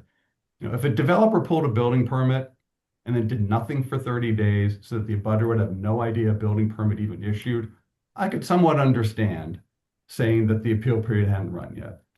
But that is not what happened in this case. Mr. Higdon's a smart guy. I saw his presentation, I read his materials. He's on top of things, as his appeal shows. He could see the work going on. He could see the building permits posted on site before the 30-day appeal period ran. It was his choice to wait.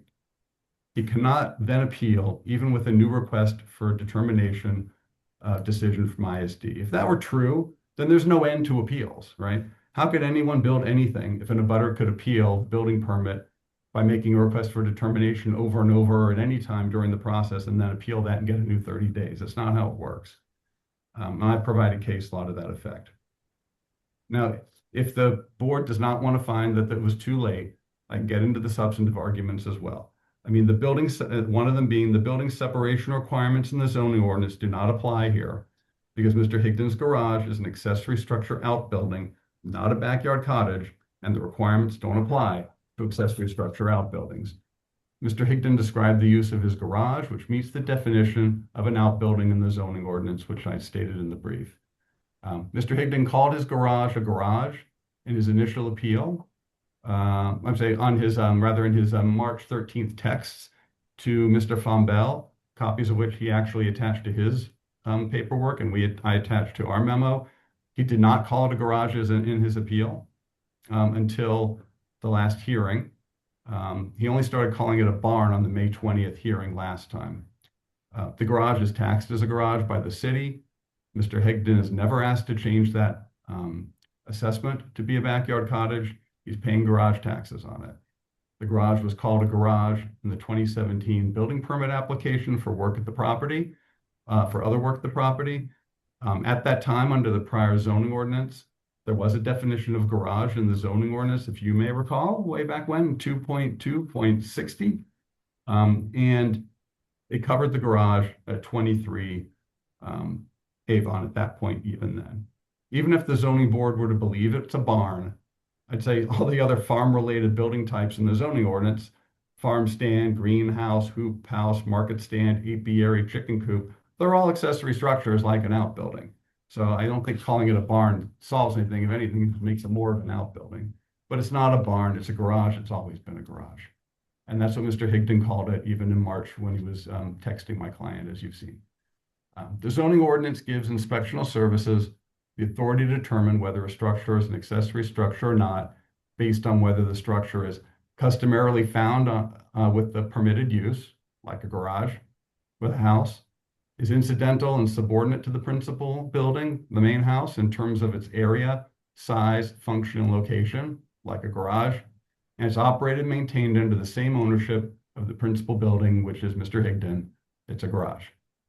Inspectional services determination that his garage is an outbuilding is correct. Again, that we're here to discuss the backyard cottage at 24 Berkeley, not Mr. Higdon's garage. Mr. Higdon's gone down a bit of a rabbit hole about the fire code and an email from Josh Mannion at Inspectional Services saying that ISD's determination is not entitled to deference, and then he goes on about why it's wrong. The fire code's not the issue here. The zoning ordinance is the issue. That's what this appeals under. Inspectional Services made the correct call under the zoning ordinance. Next, Mr. Higdon did not seek to classify his garage. Therefore, the classification of his garage as an outbuilding is not right for review here. As I've been in the past checking other cases, an existing structure, I've been told in other cases that are similar, because I've been through this before, an existing structure may be non-conforming as to its type, like an outbuilding, but those non-conformities are allowed to remain. To be reclassified as something else, like a backyard cottage, it must meet all of the requirements for that new classification. And Mr. Higdon's garage does not meet all of them for a backyard cottage by his own admission in his memo. If he applied today to convert that to a backyard cottage, he should be denied on that ground. I've provided case law stating that the size of a structure matters when evaluating its nature. As the zoning board said on the May 20th hearing in this matter, what was determined for other properties doesn't necessarily dictate the answer here, which is correct. I'm just responding to it because Mr. Higdon brought it up. He brought up actually the case of 21 through 23 Francesca Avenue, which was one of my cases. So I know this one quite well. And I want to respond to his reference to it because I handled it. In that case, the owner had a very large carriage house. It was a story and a half tall with a 975 square foot floor plate, as opposed to Mr. Higdon's 300 square foot footprint garage. The owner on Francesca had filed for a building permit to convert the carriage house into living space. This wasn't a neighbor appealing. My client was filing to change the classification of the building. Mr. Higdon didn't do that for his, but that's what my client was doing in Francesca. So it's not the same thing at all as what's happening in this case. Regarding Francesca, the zoning board made its determination in part on the sheer size of the carriage house in question. That was one of the characteristics that you used in determining that it was an outbuilding. It was not an outbuilding, I'm sorry.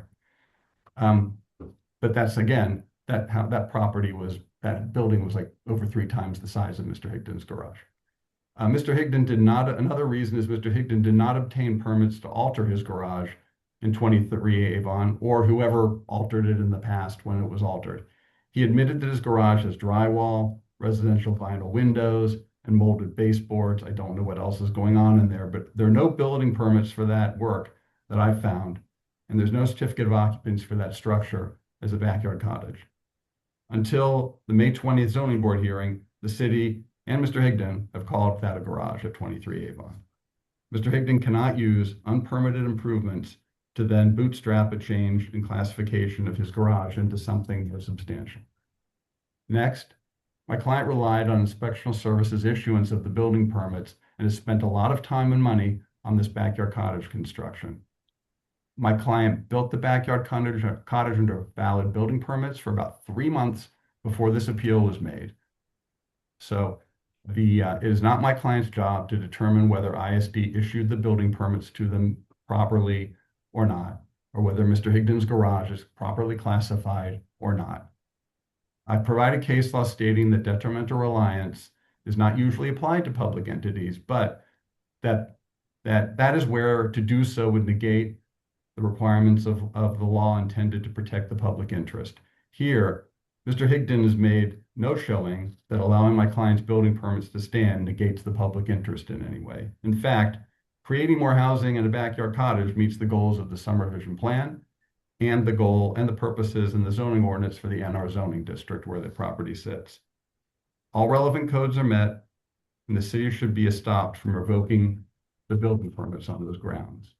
Lastly, Mr. Higdon is not aggrieved by this in any way. The backyard cottage at 24 Berkeley and the garage at 23 Avon overlap by 1.72 feet. Like barely. That is completely de minimis. Mr. Higdon has not shown that this tiny overlap aggrieves him in any way. The case law I provided states that Mr. Higdon needs to show he is aggrieved and that it is more than minimal or slightly appreciable harm. Mr. Higdon has no harm at all, no matter how you classify his garage. However, revoking my client's backyard cottage building permits would cause huge harm to my client by forcing them to remove a mostly constructed backyard cottage done under valid building permits due to an appeal filed about 3 months after the permits issued. In sum, the quick answer is that Mr. Higdon's appeal is just filed too late. And if the board wants to say that it was timely filed, then the appeal should still be denied for the numerous reasons I stated. I could go on a lot longer, but I think I drafted a 10-page brief with multiple attachments. I don't need to read the whole thing to you. I'm assuming that you've read it, but I'm certainly here, as is Mr. Fombel, to answer questions. Thank you. Thank you very much. All right. Now we'll see what's going on here next. Is there anyone, Alvaro, is there anyone from the public that wanted to have questions about this tonight? We'll open up the public portion. Madam Chair, I don't see any hands from the public at the moment. Okay, we'll leave it open though, please. 78, okay. And now we see, I believe that where's the neighbor here, Mr.? I don't see him. Okay. Josh, you're here for this. Okay, good. If we have any questions, we have certain people here from staff. So why don't we start, Mr. Higdon? If you have a couple of questions, you can pose, but you don't get to do your whole presentation. You're here as somebody that can speak for a minute or two, like any other neighbor doing it. This is their show tonight. Do you like to say something right now, or do you want to wait? So I have one question, but I would also like to rebut the points that were made by Mr. Dash, and so I can do it relatively quickly. But I guess let me first ask my question, which is a procedural question. Did the members in attendance of the board that are in attendance are different than the ones that were in attendance on May 20th? And I'm wondering if like the members that were not in attendance on May 20th have reviewed the meeting and the presentation materials. I understand they have. Who is under that question? You're asking me who was not No, present? I'm asking the staff. Who was not here on the 20th, May 20th? Madam Chair, this is Yes, Brian. sir. Yes, Brian. I was not present. I reviewed the entire video. I read all the materials that were submitted, and I signed an affidavit and submitted it to staff. Great. So that's number one. Let me just check something here, because we did do this earlier tonight. Please.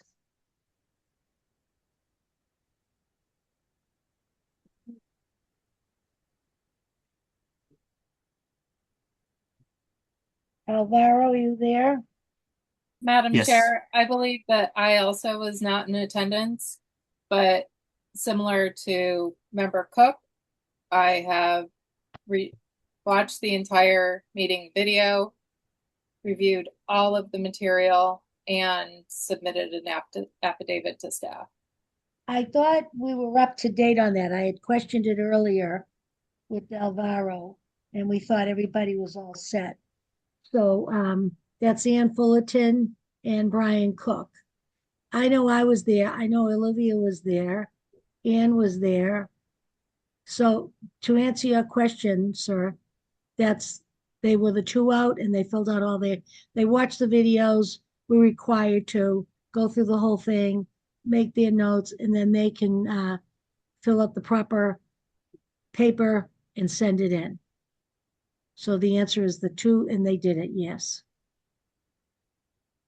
Okay, thank you. Thank you for responding to that. Okay. All right. And so I But I just want to verify something in the past.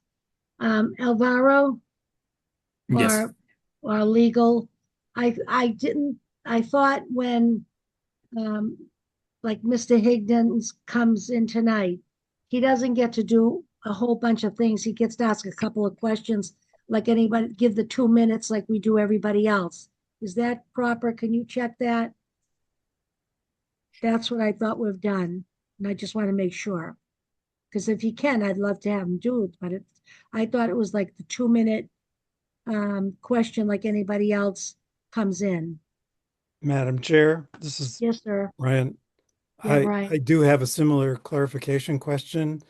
My understanding is that Mr. Higdon is the appellant, and therefore he is the subject of he has submitted the appeal, and therefore he's the subject of our decision. The respondent, if you will, is Mr. Dash and Mr. Fombell, but it is Mr. Higdon that has brought the appeal.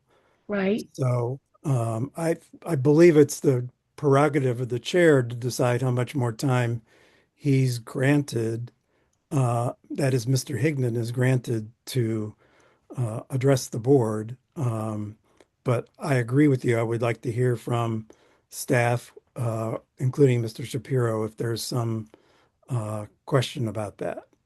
Well, that's why I want Yes, to make sure. yeah, this is David Shapiro. Can I, I'm actually Yes, sir. off site. Can I pop on and give you my view on it? Yes, please. Yes, I want to do the right thing. yeah, if the appellant should certainly get at least as much time as Mr. Dash got, if not more, if he needs it. So is the appellant the abutter who's challenging the permit? Yeah. Yes, he should be able to state his case similarly to how Mr. Dash stated his case. Okay, now Because he's the appellant, yes. Yeah, but Mr. Higdon, he had his the meeting last time. And Okay. it was quite lengthy in detail. And I've got all his papers still, you know. All right. From Okay. that So, yeah. case. So if you've already had his details, he's already given his full presentation, then it would be in your discretion to ask that he not be repetitive. But Right. certainly, if he has something to say, he should be allowed to say it because that's where we'll end up down the road anyway. Great, that's good. All right. Does that make sense? Yeah, beautiful. Okay. I like it. That's Okay. That's what All I right. wanted him to understand too. You know, I wanted to Yeah. got some other things up, or he heard something tonight that he'd like to address, you know. That's Yes. awesome. Good. Thank you, Mr. Shapiro. Okay. Thank you. Yep. All right, great. So there you go. See, we got the answer for you. So please go ahead. But what I just did want to stress is that your presentation last meeting was quite lengthy. We've got it all. And we also have it online and on hardcover. So if you have something to add to or something you'd like to highlight, please feel free. Okay. I will endeavor to not be repetitive. But I would like to just rebut some of the points made by Mr. Dash. And so I appreciate the board's latitude in allowing me to do that, and I'll try not to take too much of the board's time. Yep. Okay. So, obviously I disagree with Mr. Dash's characterization of the building at 23 Ave on the barn at 23 Ave as an outbuilding. I've talked obviously at length about my reasons for that. I think it stands on its own.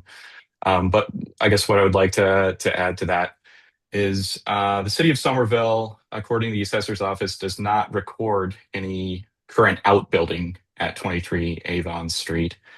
Assessor's records indicate that there is a finished living area over the garage, had to place in main sketch since no outbuilding, MLDM 91511. This is a verbatim quote of a note that's made on the assessor's card for my building. It indicates that there is no outbuilding. The assessor's records indicate that there is no outbuilding.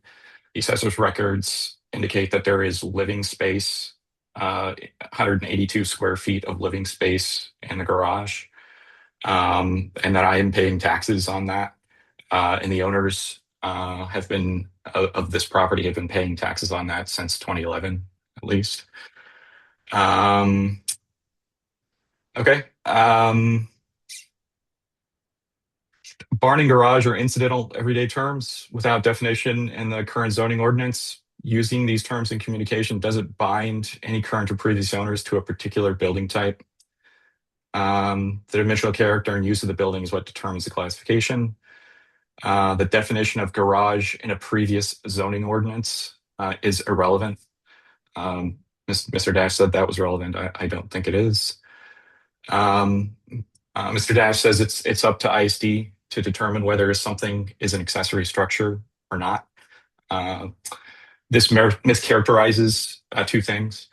The criteria in 10.2.1 CD, it distinguishes structures that are accessory to principal buildings, but it can't be the case that every structure that meets these criteria are accessory structures. They're satisfied by every accessory building, including a backyard cottage.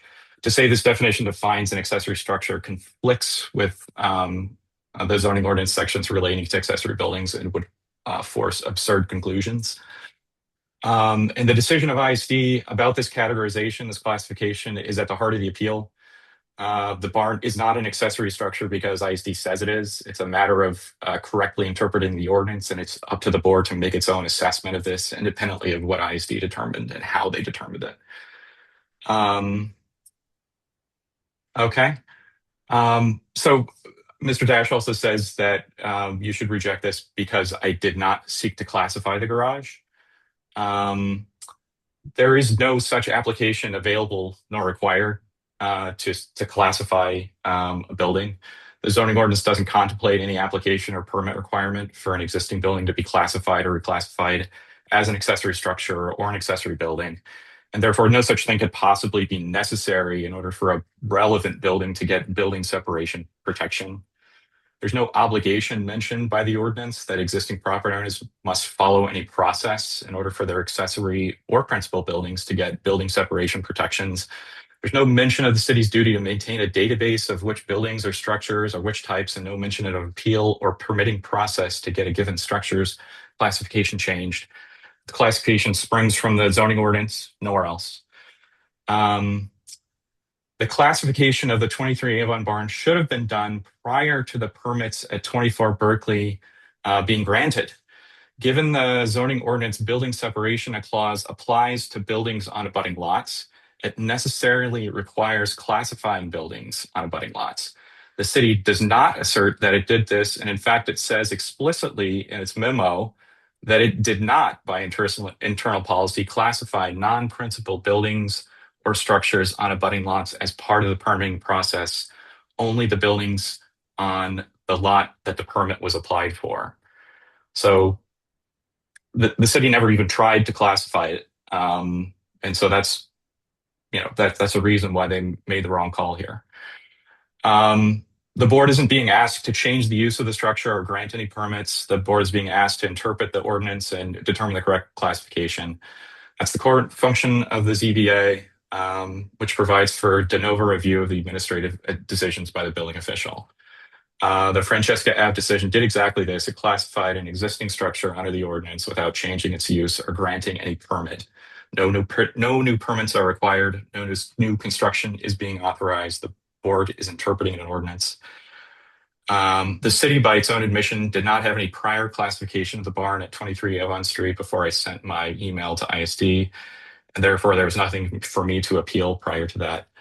My email and my appeal narrative consistently referred to the barn as an accessory building, and therefore, I don't need to sort of explicitly, apply for that or appeal that. It was part of the appeal itself. Mr. Dash says I didn't obtain permits to alter the garage. But first of all, I want to say about this, I don't rely on habitable living space in the barn as a necessity or prerequisite for the building to be classified as a backyard cottage. The Somerville zoning ordinance defines no minimum square footage for living space for the backyard cottage, and it explicitly defines vehicular storage as a typical use. Habitable living space in the building merely supports the classification according to ISD's own criterion for considering whether a building is an accessory building, as voiced by Mr. Mannion in representing ISD during a recent ZBA meeting. Let's see. Okay. Let's see. So based on the assessor's record, the living space has been present since the current zoning law regime came into effect in 2019 when the terms accessory structure, accessory building, and backyard cottage came to be used. The barn would have then at that time been correctly classified as backyard cottage, even though the city did not at that time classify the building. The owner of 24 Berkeley relied on ISD's determination, says Mr. Dash. I believe that's not relevant.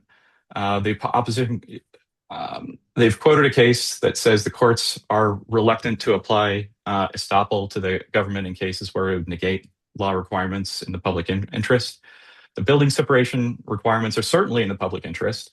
The ordinance defines separation, setbacks, density. These measures exist to protect light, air, and neighborhood character for abutters in the public. That's their textbook purpose. Under the cases the opposition cites, estoppel is presumptively unavailable against a municipality for enforcing the zoning law. Enforcing the building separation requirement is enforcing the public interest. Enforcing a public interest law, which is exactly where estoppel cannot apply. There would need to be a reasonable finding that enforcing this detail of zoning law is not in the public interest in order for their objection to be valid. Let's see. The developer spent a large sum of time and money. I acknowledge that, but perhaps most of this money was spent after the owner and ISD was notified of the violation. The developer continued construction after they were notified of the appeal. The developer had a chance to remedy the violation prior to the pouring of the foundation. ISD could have remedied the known violation by rescinding the permit and issuing a stop work order prior to the majority of the developer's outlay of construction and resources. Mr. Dash also says that I, as the appellant, am not aggrieved. The city acknowledges that I have standing as an abutter. I can cite the same case that the opposition does. Abutters are entitled to a rebuttable presumption that they are aggrieved persons under the Zoning Act and therefore have standing to challenge a decision of the Zoning Board of Appeals. As a direct abutter, I'm presumed to be aggrieved under MGL 40A Section 11, and the interest I assert is exactly what the building separation standard protects: light, air, and buffer between adjoining structures. The 24 Berkeley cottage sits about 6.5 feet away. The ordinance requires 10. It's a deficiency of 3.5 feet, about a third of the protected separation. It is not de minimis. It's not a rounding error. The overlap of nearly 2 feet is not a rounding error either. The findings in the Spooner case affirm the aggrievement of the appellant for similar reasons. That's the case that Mr. Dash cited. The opposition also argues here that it would harm the LLC. That's irrelevant in the context of an aggrievement argument. And so just the last thing here is the timeliness thing. So MGL 40A provides two means by which an appellant can appeal a decision via Section 7 and Section 8. Appeals under Section 8 may only be done within 30 days of building permit issuance. I acknowledge that. The courts leave Section 7, the Section 7 enforcement route, which triggers the clock following a decision by a building official rather than the building permit itself, available to an aggrieved party who, even if they received notice of the permit, the violation was not ascertainable from the permit record. So even if I had received notice of the permit, I maintain that I, as a diligent person, even after having exercised the duty of inquiry to pull the permit record, did not and could not have reasonably discovered the zoning violation. The set of drawings from the permit that I reviewed in January did not contain any drawing that made the zoning violation ascertainable. In January, I pulled the plans for the cottage permit, B25001643, the natural permit to check whether the cottage complied with zoning. The set of drawings that ISD produced to me certified a 10.1 feet separation and that it complies with the zoning ordinance measured to the principal building on the lot. The documents I received did not depict the barn at 23 Avon Street anywhere. A page referenced on the cover sheet was missing from the set I was given. This set was also missing the civil drawings, both from a permit file as well as the reference on the cover sheet.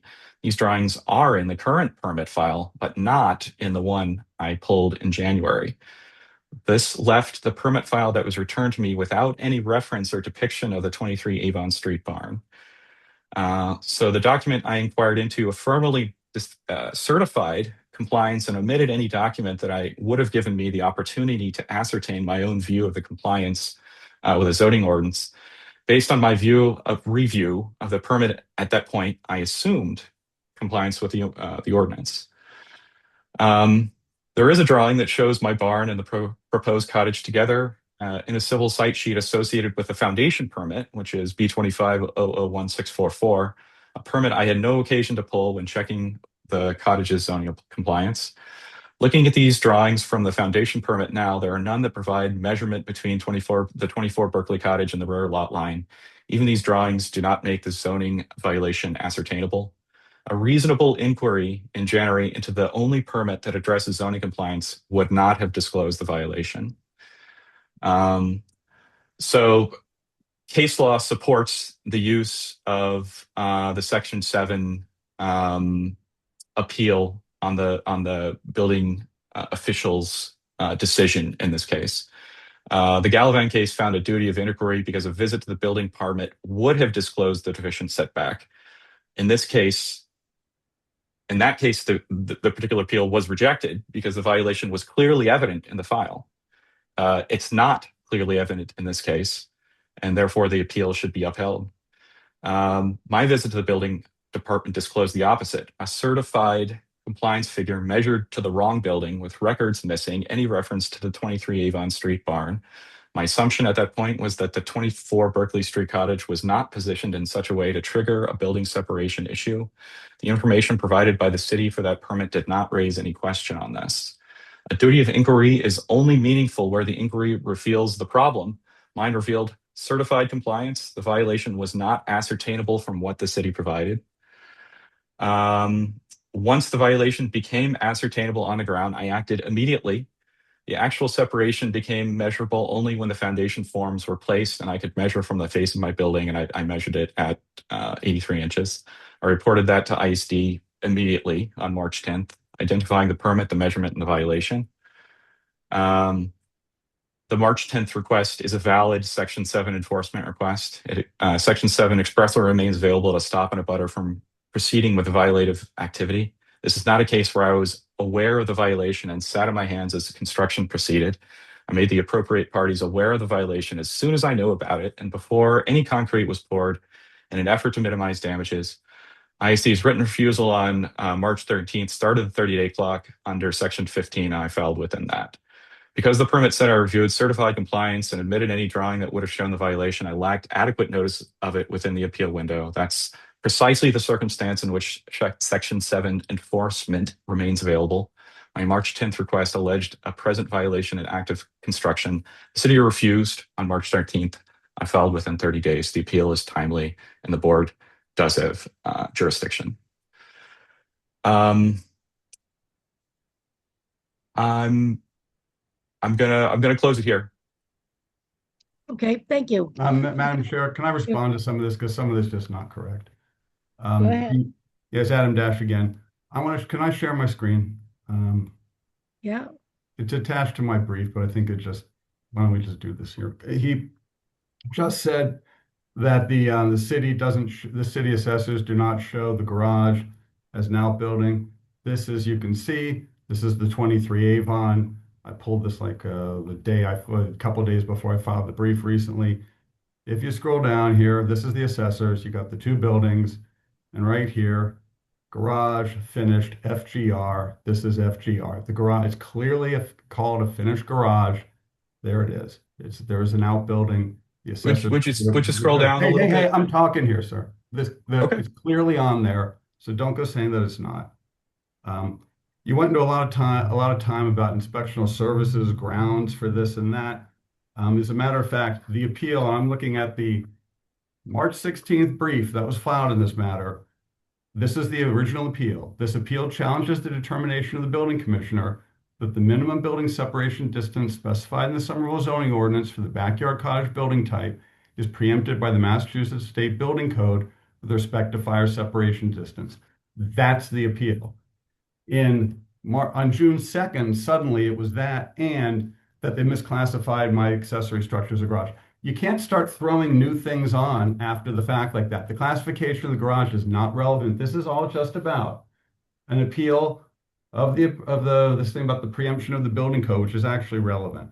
There was a statement made that there was no application to classify the garage made in the zoning ordinance, that there's no application for that. I got to say, I filed a number of applications to reclassify properties through either the building permit or certificate of occupancy process. Francesca Avenue was one of those cases that Mr. Higdon called.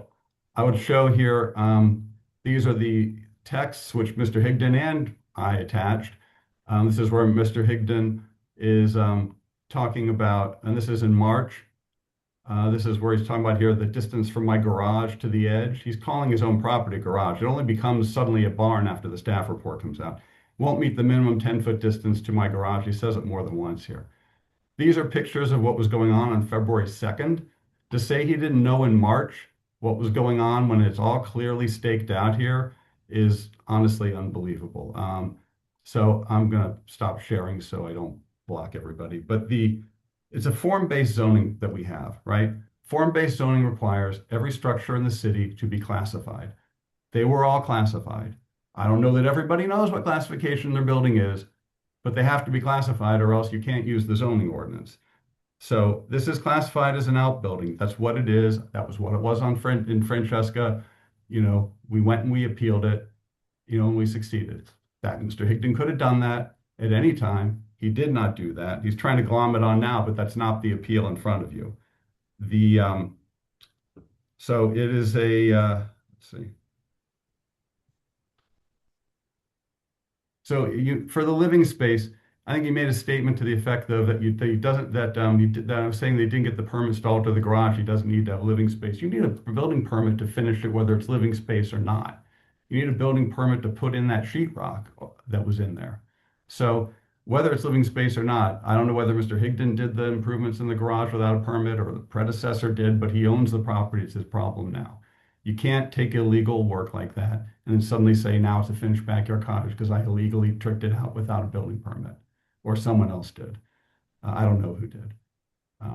And to say that there's some kind of public interest in this because of the building separation, the backyard cottage is entirely up to code. Even with the separation, regardless of what you call Mr. Higdon's garage, it's all up to code. There's no public harm or public interest here in allowing it to stand. The fact that my client spent most of their money after they were notified by the appeal is just completely ridiculous. My client was in the middle of doing work they'd already paid for in the backyard cottage. That work finished. Then there were some safety matters that had to be done. You can't just stop in the middle of construction, and then they stopped. The other work that's going on, as I said, is on the main house, which is not subject to this appeal. That's just simply untrue. He was talking about having the rebuttable presumption. I'm sure the board's well aware that the case I was citing was from 2012 for a particular, I was citing it for that reason. I wasn't citing it for the reason Mr. Higdon's using, but the more recent law and the case law that's happened since then has upped the standard from the rebuttable presumption to showing some actual agreement. And even then in the 2012, they still said you have to have actual agreement that's not just something minimal. I don't understand what the problem is for these two buildings overlapping 1.72 feet. I can understand if you're saying they're right on top of each other. Even then, I don't believe it's a big deal because it's a garage. But nevertheless, if they're overlapping this tiny, tiny, tiny bit, what's the problem? Honestly, there's no problem to Mr. Higdon other than he doesn't want the backyard cottage going up for some reason. And to state that there are two means to appeal under Section 7 and 8, that is correct. But in the Connors case that I cite, and I said it before, that if you the building permit's issuance is a decision of ISD. And you have 30 days then to appeal that. You don't then get the ability to restart a new 20-day appeal period by filing a request, letting that run, requiring a request for a determination that the building permits were wrong, and then say, oh, he told me no, I've got a new 30 days. It doesn't, you can't keep doing that. It doesn't work that way. And the courts in the case law that I have actually said that would just sort of render the statute irrelevant because people would just keep it said here that if you kept doing that, it would essentially render Section 8's 30-day limitation period for the building permit appeal superfluous because you would just keep, you could appeal anytime you felt like filing a request for determination. I would say that Mr. Higdon went down, he admitted in January, he went down and pulled the files and looked at the permits. Clearly, he was very interested in what was going on. He's clearly an intelligent person. The fact that he reviewed them and wasn't as diligent is not my client's problem. That doesn't make the 30-day appeal period for the building permit non-existent. It's still there. It wasn't followed. Thank you. Okay, so Mr. Higdon spoke, Adam spoke. Are we gonna hear from Paul from Bell tonight? Or are you speaking for him, I'm Madam speaking Chair? for him, and he had an affidavit attached to my memo, which he backed up the facts that I stated. If you want to add any questions, I have him here. If there's some question I can't answer. Okay, all right. So we'll go to the board. It's 8:28. Did we hear anything, Alvaro, from the public? Anybody come in? Or No, Madam call? Chair. There has No. not been anybody raising their hand. Okay, so why don't we close the public portion? It's 8:29. And open it up to the board. Does anybody have any questions? Don't forget, we have ISD here and the legal boards here. Anybody have a question or a comment? Or are you just thinking this all out? Yes, Ann Brockelman. I guess I couldn't comment further just to open up the discussion. I think Mr. Higdon noted this as well. What I found difficult to understand was really the relationship between the existing and what's new, right? So, yes, zoning is quantitative, dimensional. You can meet or not meet requirements by an inch or two, and then you need relief. But I think at the end of the day, we step back and we have to determine the detrimental effects more qualitatively. And I had a hard time understanding what was between the two properties. Now, I wish all builders would at least pencil in the abutters massing just to understand your impact on the neighbor. So I think I'm going to go to, well, you had mentioned a plot plan and I couldn't find it again. I think I remember it last time where that was the first time I realized that the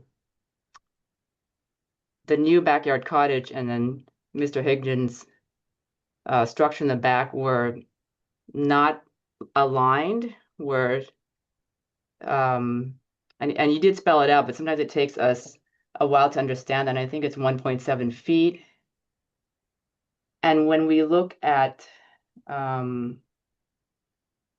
there's one bad photo of the plan of the Fombelle's plan. Hold on, it's in the appeal, updated narrative appeal. So just to get the facts, dimensional facts correct, the two structures have to be 10 feet apart, right? The backyard cottage and the principal. Is that right, staff? Through you, Madam Chair, yes, that is correct. And you have here 10 foot and change plus 2 feet. And then the rear setback has to be 3 feet, right on each side. And you have 5, I think. on one side and over 3. So within that parcel, it complies. Now, if we were to do 10 feet between the rear of the new backyard cottage and the line that you strike down from Mr. Higdon's, he couldn't move it up because then he would violate the distance between his principal structure and the backyard cottage. So that's one way I looked at, just to say, if money were a problem, people could move things around. So that's not possible either. You would have a smaller backyard cottage where you couldn't put one there. And then the other, unfortunate thing is, Mr. Higdon, your barn or garage is 1.5 foot from your property line, which is very close. Is that right? Yes. So then, so then you're asking for the neighbor to move back 9 feet, which is actually quite a lot. And then when I look at the two in relationship to each other, they're kind of passing each other, and the photos show that. So, I always look at it qualitatively as well to try to understand the quality of life. Is he all of a sudden blocking your window? Is there a straight wall blocking you? And so from that point of view, I don't feel like it's severe. We all have to live together, and it's under 2 feet overlap, not blocking each other's light or window. So that's kind of a new way I'm looking at it, in a more qualitative way. So that's all I can offer right now. Thank you. Thank you, Ann.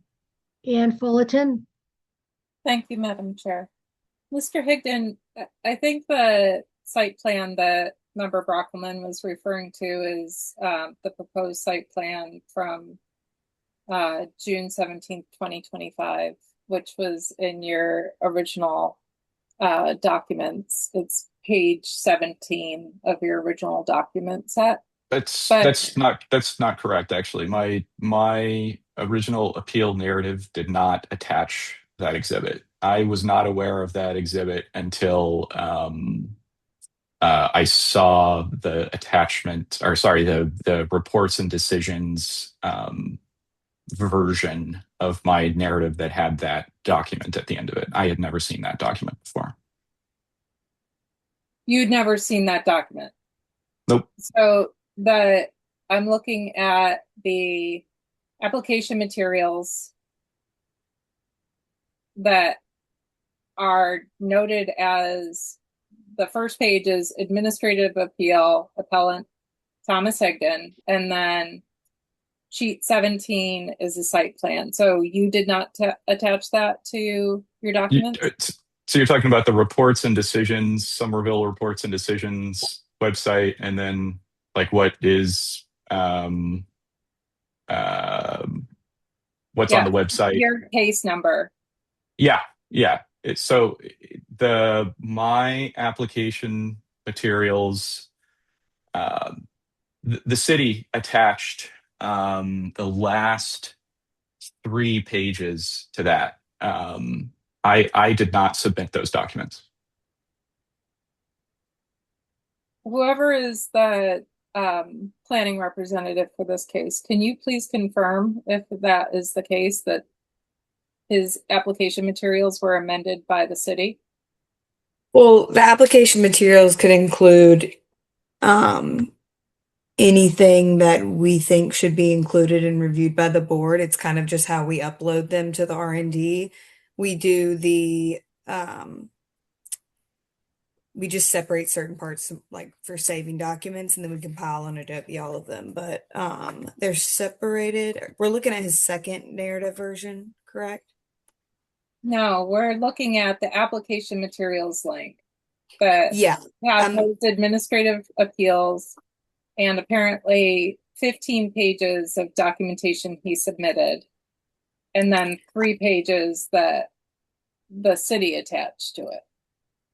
That was the first. I'm looking at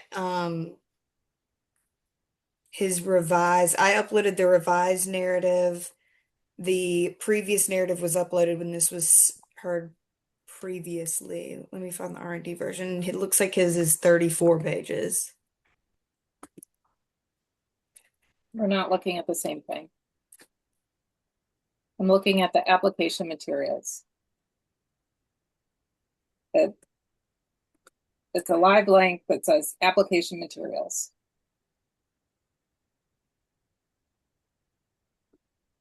And what I'm trying to get to is because that site plan was submitted to the board as if you submitted that, Mr. Higdon, it appears that that site plan shows your outbuilding structure, your garage, your whatever you'd like to refer to it, barn, on that site plan. So I'm trying to determine when you were aware of it.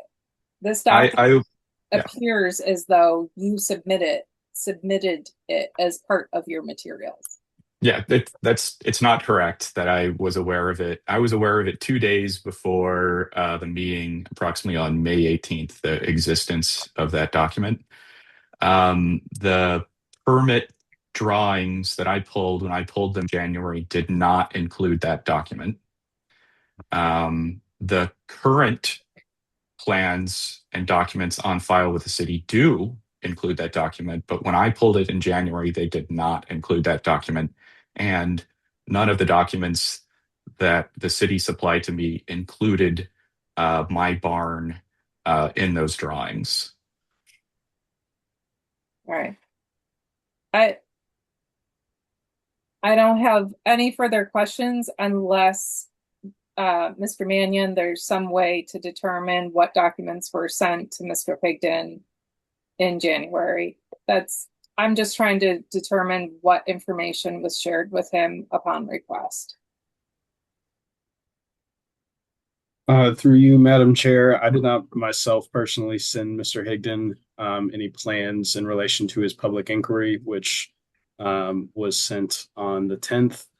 I believe he filed for either a public records request or he would have just went to the ISD administrative counter to request building permits, to request the documents that are associated with the building permit, where he would have been provided copies, like paper copies, or otherwise they would have been transmitted to him via email. But I did not myself send him a plan set. Brian? Thank you, Madam Chair. Through you to Josh Mannion. Mr. Mannion, could you review for us exactly what you communicated to Mr. Higdon that was a justification for the placement of the backyard cottage at 24 Berkeley in relation to whatever is determined to be the structure on Mr. Higdon's lot? What did you tell him was the foundation or justification for a less than 10-foot separation between the two? Through you, Madam Chair, my response captured in the appellant's application materials dated the 13th of March is the only correspondence I had personally with Mr. Higdon. I had a conversation with the building inspectional team because I did not myself review this building permit, and the zoning reviewer who did review it was not in the office at the time. And so based on that brief conversation, we discussed the separation issue between the two buildings. It was noted that specific regulatory requirement would be preempted by building code, which regulates fire and building code separation. And so that was my response to Mr. Higdon. When I did have an opportunity to go back and speak with my colleague, the zoning reviewer who reviewed the permit, he indicated that based on the material review and what our GIS classification system has on file, that there did not appear to be any other, like there wouldn't have been a conflict with the building separation, as no backyard cottage existed at 23 Avon. If I may, Yes. follow-up question, Madam Chair. And that determination was that because it's not a backyard cottage, the building separation, the dimensional requirement was not violated. Is that correct? That's correct. And as a normal homeowner, Mr. Higdon was assumed to understand that uh, an accessory structure on his property was default classified as a outbuilding or accessory structure and nothing else. And I'm basing that on your response that's in the staff supplemental memo. Yes. Sorry, could you maybe restate? Sure. In the staff supplemental memo, there's an ISD response that's on page 2.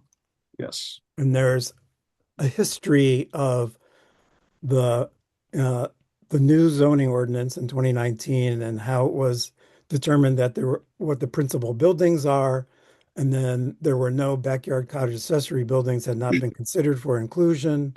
So most outbuildings were classified as accessory structures by default.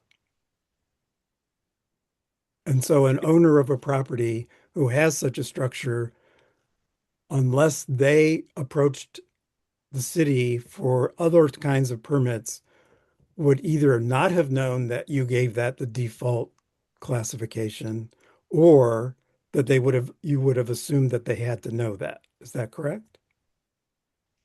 That would be correct. Okay. I'm just trying to understand what information was conveyed to Mr. Higdon from ISD that is the basis of the decisions that ISD made on the permits. And what was clear or not clear as the case may be with respect to that. Thank you, Madam Chair. Thank you, Brian. Mr. Higdon, you had your hand up. We have a quick question or comment? Yeah, I just wanted to say that I was not aware of the permits on file with the city. I went to ISD in January and got hard copies of the permits, and they don't have, they didn't have any reference to my barn on them. And I went to ISD today and got the same permits, the drawings for those permits, and now they look different. I'm not sure why that happened, but anybody that was going to go look at those permits today is going to see something different than what I saw in January. I just wanted to make that clear. Well, mention one. What was different on one of them? So the cover sheet on the page, that I have in front of me, which is backyard cottage drawing list. I can present my screen if the board is willing to No, just allow tell that. us. No, Okay, tell I us can what tell it you. is. Yeah. Yeah. So there's a cover sheet called Backyard Cottage Drawing List that's associated with permit B25001643. It's got a bunch of permit drawings on it. It's got G100, which is general information. It's got G101, certified plot plan. The one I pulled in January did not have any civil drawings on it. And those are the ones that include the site plan that that we were talking about that included the my barn building on it. When I pulled the same permit today using the same process by going to ISD and asking for that permit, I was supplied with drawings and a cover sheet that included that. So I don't know why that is, but I'm saying that if like someone were to like sort of, go into the permit today and say, oh yeah, well it is there, he's wrong. It wasn't there. And I've got the paper right here to prove that. I mean, in some sense, prove it, or at least to support my position there. I would say, Madam Chair, that my Thank you. client states that the civil drawings were always there. He could have gotten them. I don't know what ISD gave him or didn't give him. That again, that's not my client's issue, but the civil drawings were there. And the only things my client has filed recently is the as-built foundation drawing, which has nothing to do with this. So, Okay. All right. Now, anybody else on the board have a question? Have a question for somebody that's here tonight behind the scenes? Or to Mr. Dash or Mr. Higdon? No. What do we do? Yes, Olivia Mobay, yes. Thank you, Madam Chair. This question is for Mr. Mannion. I just want to confirm that I understand. It was clear in your response in the supplemental staff memo that the the building in question on 23 Avon Street has not been requested to be reclassified, and I understand that that is what we are basing our assumptions off of for the purposes of this. I'm kind of stuck personally on the fact that I am not confident that it could be classified as a backyard cottage, even if it formally went through a process, even if the process, if the process does exist, which it sounds like it does, because of its proximity to other principal structures and other properties, in which case, even if it went through the process, it wouldn't actually qualify as a backyard cottages as going through that reclassification process. I know this is kind of hypothetical, but could you just speak to whether or not that is true or potentially? Yes, through you, Madam Chair. Yeah, essentially, as is stated in the staff memo, ISD does field a number of requests for interpretation about an existing building's classification within the zoning ordinance. In general, when we field those requests, we look at the dimensional profile of the building as well as its character and use. But we tend to lean pretty conservatively on making a determination that would grant a existing non-conforming property more entitlements or a higher intensity of use than what is currently the character of the structure. So this structure has a barn door, a garage door. It is not habitable by the definition of the zoning ordinance. There does not appear to be any sort of heat pump or anything servicing it, conditioning the space. There's no dwelling unit located in it. So while, as Mr. Higdon's application notes, it does meet some of the dimensional criteria of a backyard cottage, that in a vacuum is not all we look at. And as is noted by both the appellant and the subject property owner's agent, the case of 21 Francesca kind of outlines IST's thinking on this, even in a case where there is quite a large structure, which does not really fit like the same sort of character description of like a CMU garage that is often found in Somerville. We personally in ISD, or not personally, but we in ISD tend to lean with a more conservative approach to making a determination that would grant an intensification of use or further entitlements to a property that's otherwise non-conforming to a set of standards. So to specifically your question, if we had received a request for interpretation of Mr. Higdon's accessory structure, that it be better classified as a backyard cottage, or if we had fielded a building permit to convert that structure into a backyard cottage, we would have noted the non-conforming setbacks on either side and made the same determination that we made in the case of 21 Francesca. Understood. Thank you.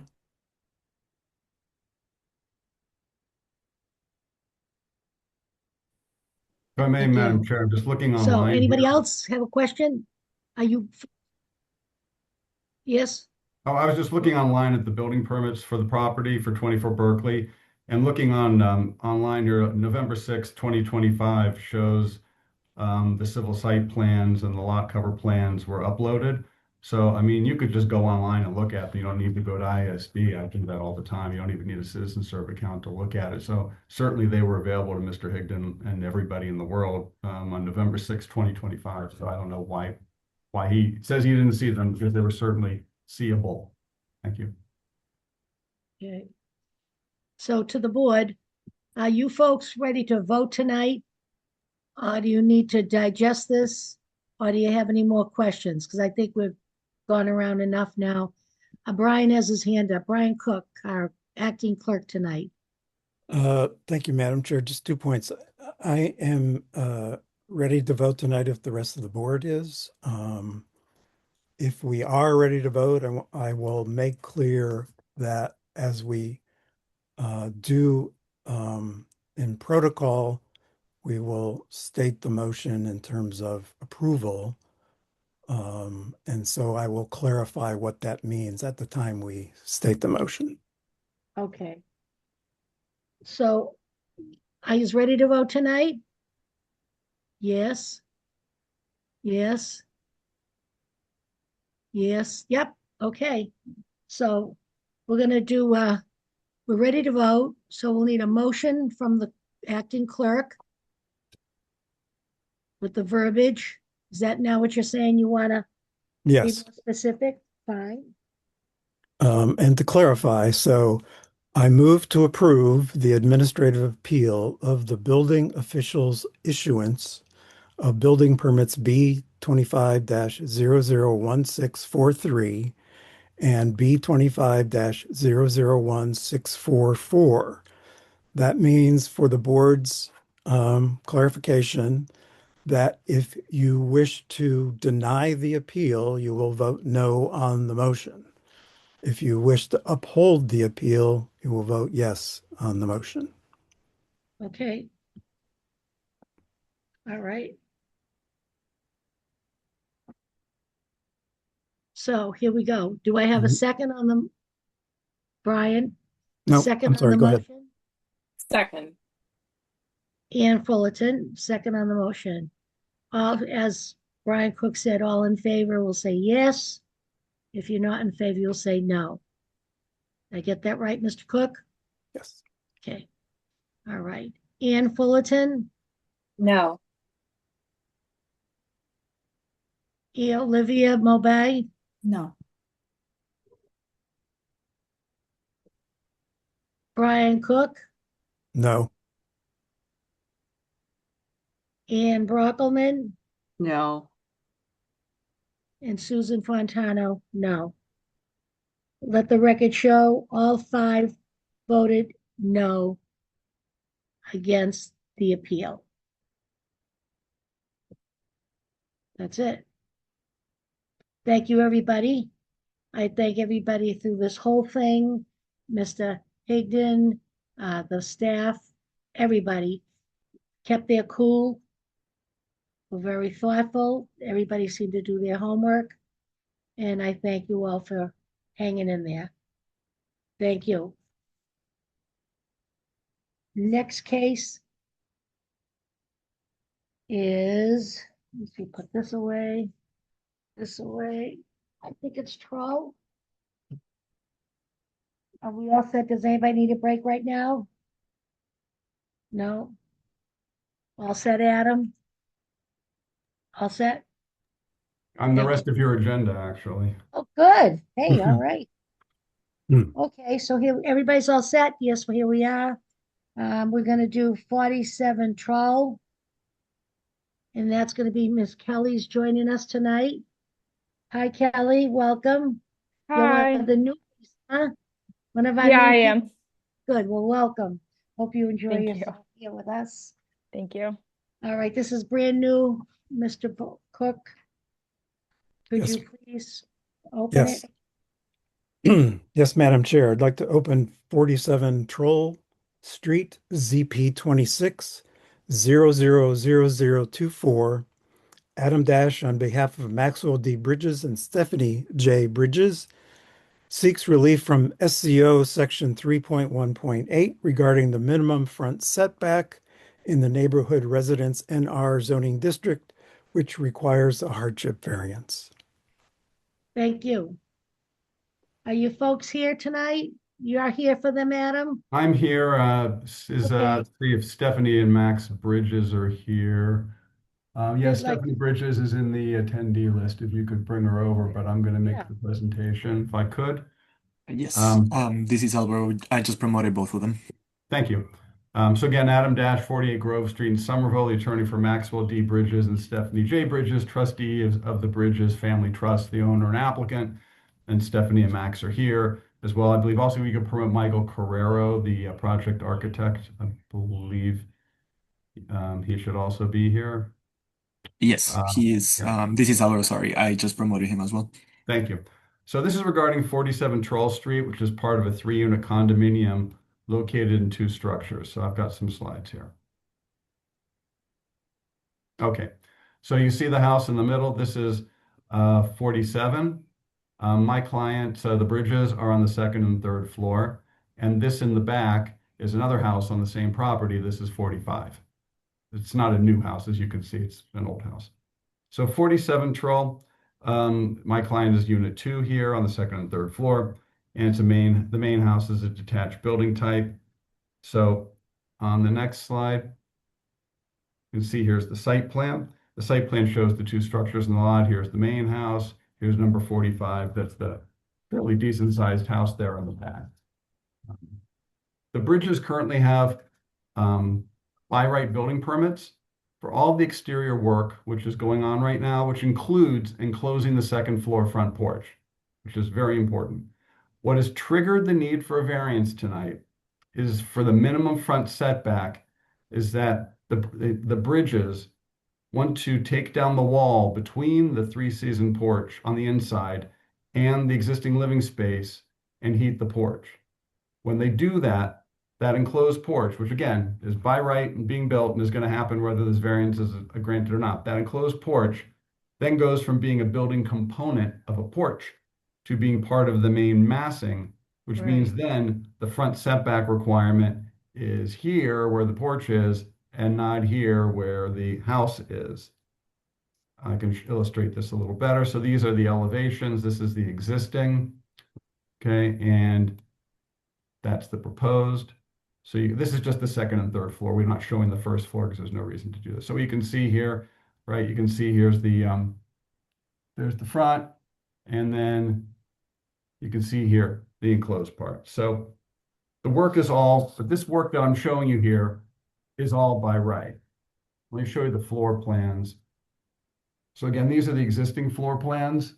So you can see here, the existing structure length currently for zoning purposes is measured to the wall, and then the porch doesn't count.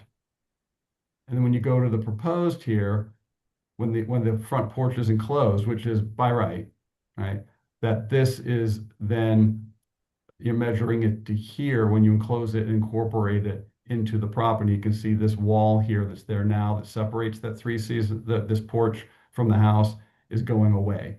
So right now they have a by right permit to enclose this porch as a 3-season porch, and it stays a building component in that regard. But you can see that the building length though really doesn't change.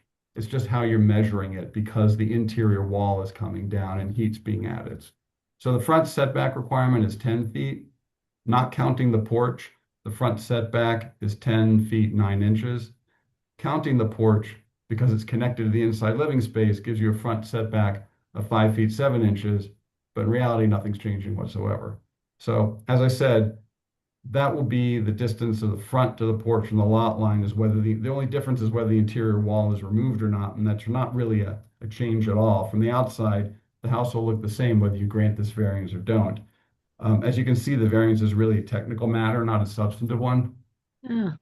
Going to the next slide here. So this is an unusual property because it has 2 structures on one lot, which crowds the lot, and the situation is not shared by the other properties in the neighborhood. So 47 Troll Street is number 44. It's right here. You can see here's the main, this is the assessor's map. Here's the main house.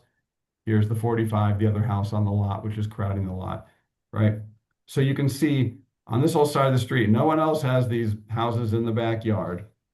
And well, several properties over here have these concrete block garages in the back, but that's not the same thing as this that you see here. They're not full-blown multi-story houses. As you can see, let me go back to number 2 here to the site plan. There's no other place you can put the addition created by connecting the porch to the dwelling space inside because of the second house on the lot and the location of the 47 Troll main house, which is jammed up against this left lot line here. The Bridges cannot expand their house to the left because there's just simply no land there. The Bridges cannot expand it on the right because it will block egress to the 45 Troll Street house in the rear of the property. The Bridges cannot expand to the rear because that would increase the building footprint and violate lot cover. And also they might need a variance for the rear and certainly the side setback because of the left here. It would also eliminate some outdoor amenity space. So the beauty of what they're doing now is it doesn't change the footprint of the building whatsoever. I would note that the neighbor up here at 13, which is 54 Troll Street, which is lot 13, was able to build a large rear addition by right because they had no building behind them. But that's not the case in this matter. So this is an oddball situation here. It's not like this is a newly built backyard cottage or anything. There is substantial hardship because the Bridges have no interior entry aside from a very narrow 3.25 foot wide hallway. They have no place to take off their shoes. This project will allow them to have a coat closet, a usable entry space, and a small office, which would then allow free up a bedroom for their son. So incorporating only the part of the front porch, which would just be outside of that front setback, would only allow 9 inches additional width. So there's really no reason to do that whatsoever. There's no substantial detriment because the porch enclosure is by right. It's only the interior connection of that enclosed porch and adding heat that's triggering the variance, but there will be no exterior difference at all with or without the variance because the interior change is what's driving this, not the exterior change. The front setback is not physically changing, really. The relief sought is small, and it's for the public good to keep with the purpose of the NR district for growing families to be able to modify their house so they can stay. I would note that there were 6 letters of support that were submitted. There was a letter jointly signed by Councilor Said and Councilor Ewan Campen, in which they said that the hardship variance process was established to address issues such as this one, where unusual, lot-specific circumstances make it otherwise impossible for a homeowner to meet their family's needs, and where the proposal has exceedingly minimal effects on any neighbors or on the built environment. We find the proponent's argument straightforward and convincing. The variance process is an important way to address the fact that our well-intentioned regulations can sometimes conflict with site-specific realities in unintended ways.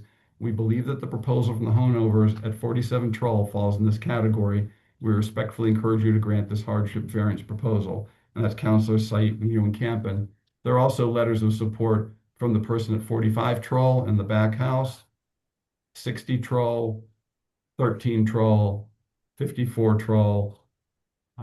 And so, as you can see, that it's not an issue with the neighbors. So therefore, the applicant's request that the board grant hardship variance for the front yard setback because it's a de minimis technical relief request. Thank you. Thank you.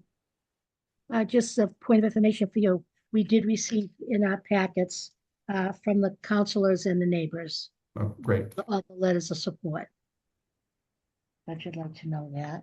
Thank you. And so let's, is there anybody from the public here tonight for this case?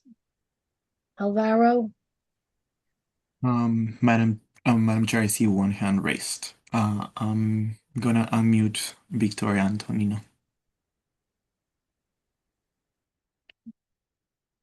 Hello, I see this as a reasonable request and I would grant the variance, if that's what it's called. Okay. Where do you live, Victoria? I'm so sorry. I live at 65 Boston Street, Somerville, 02143. Okay, Boston Street. Okay.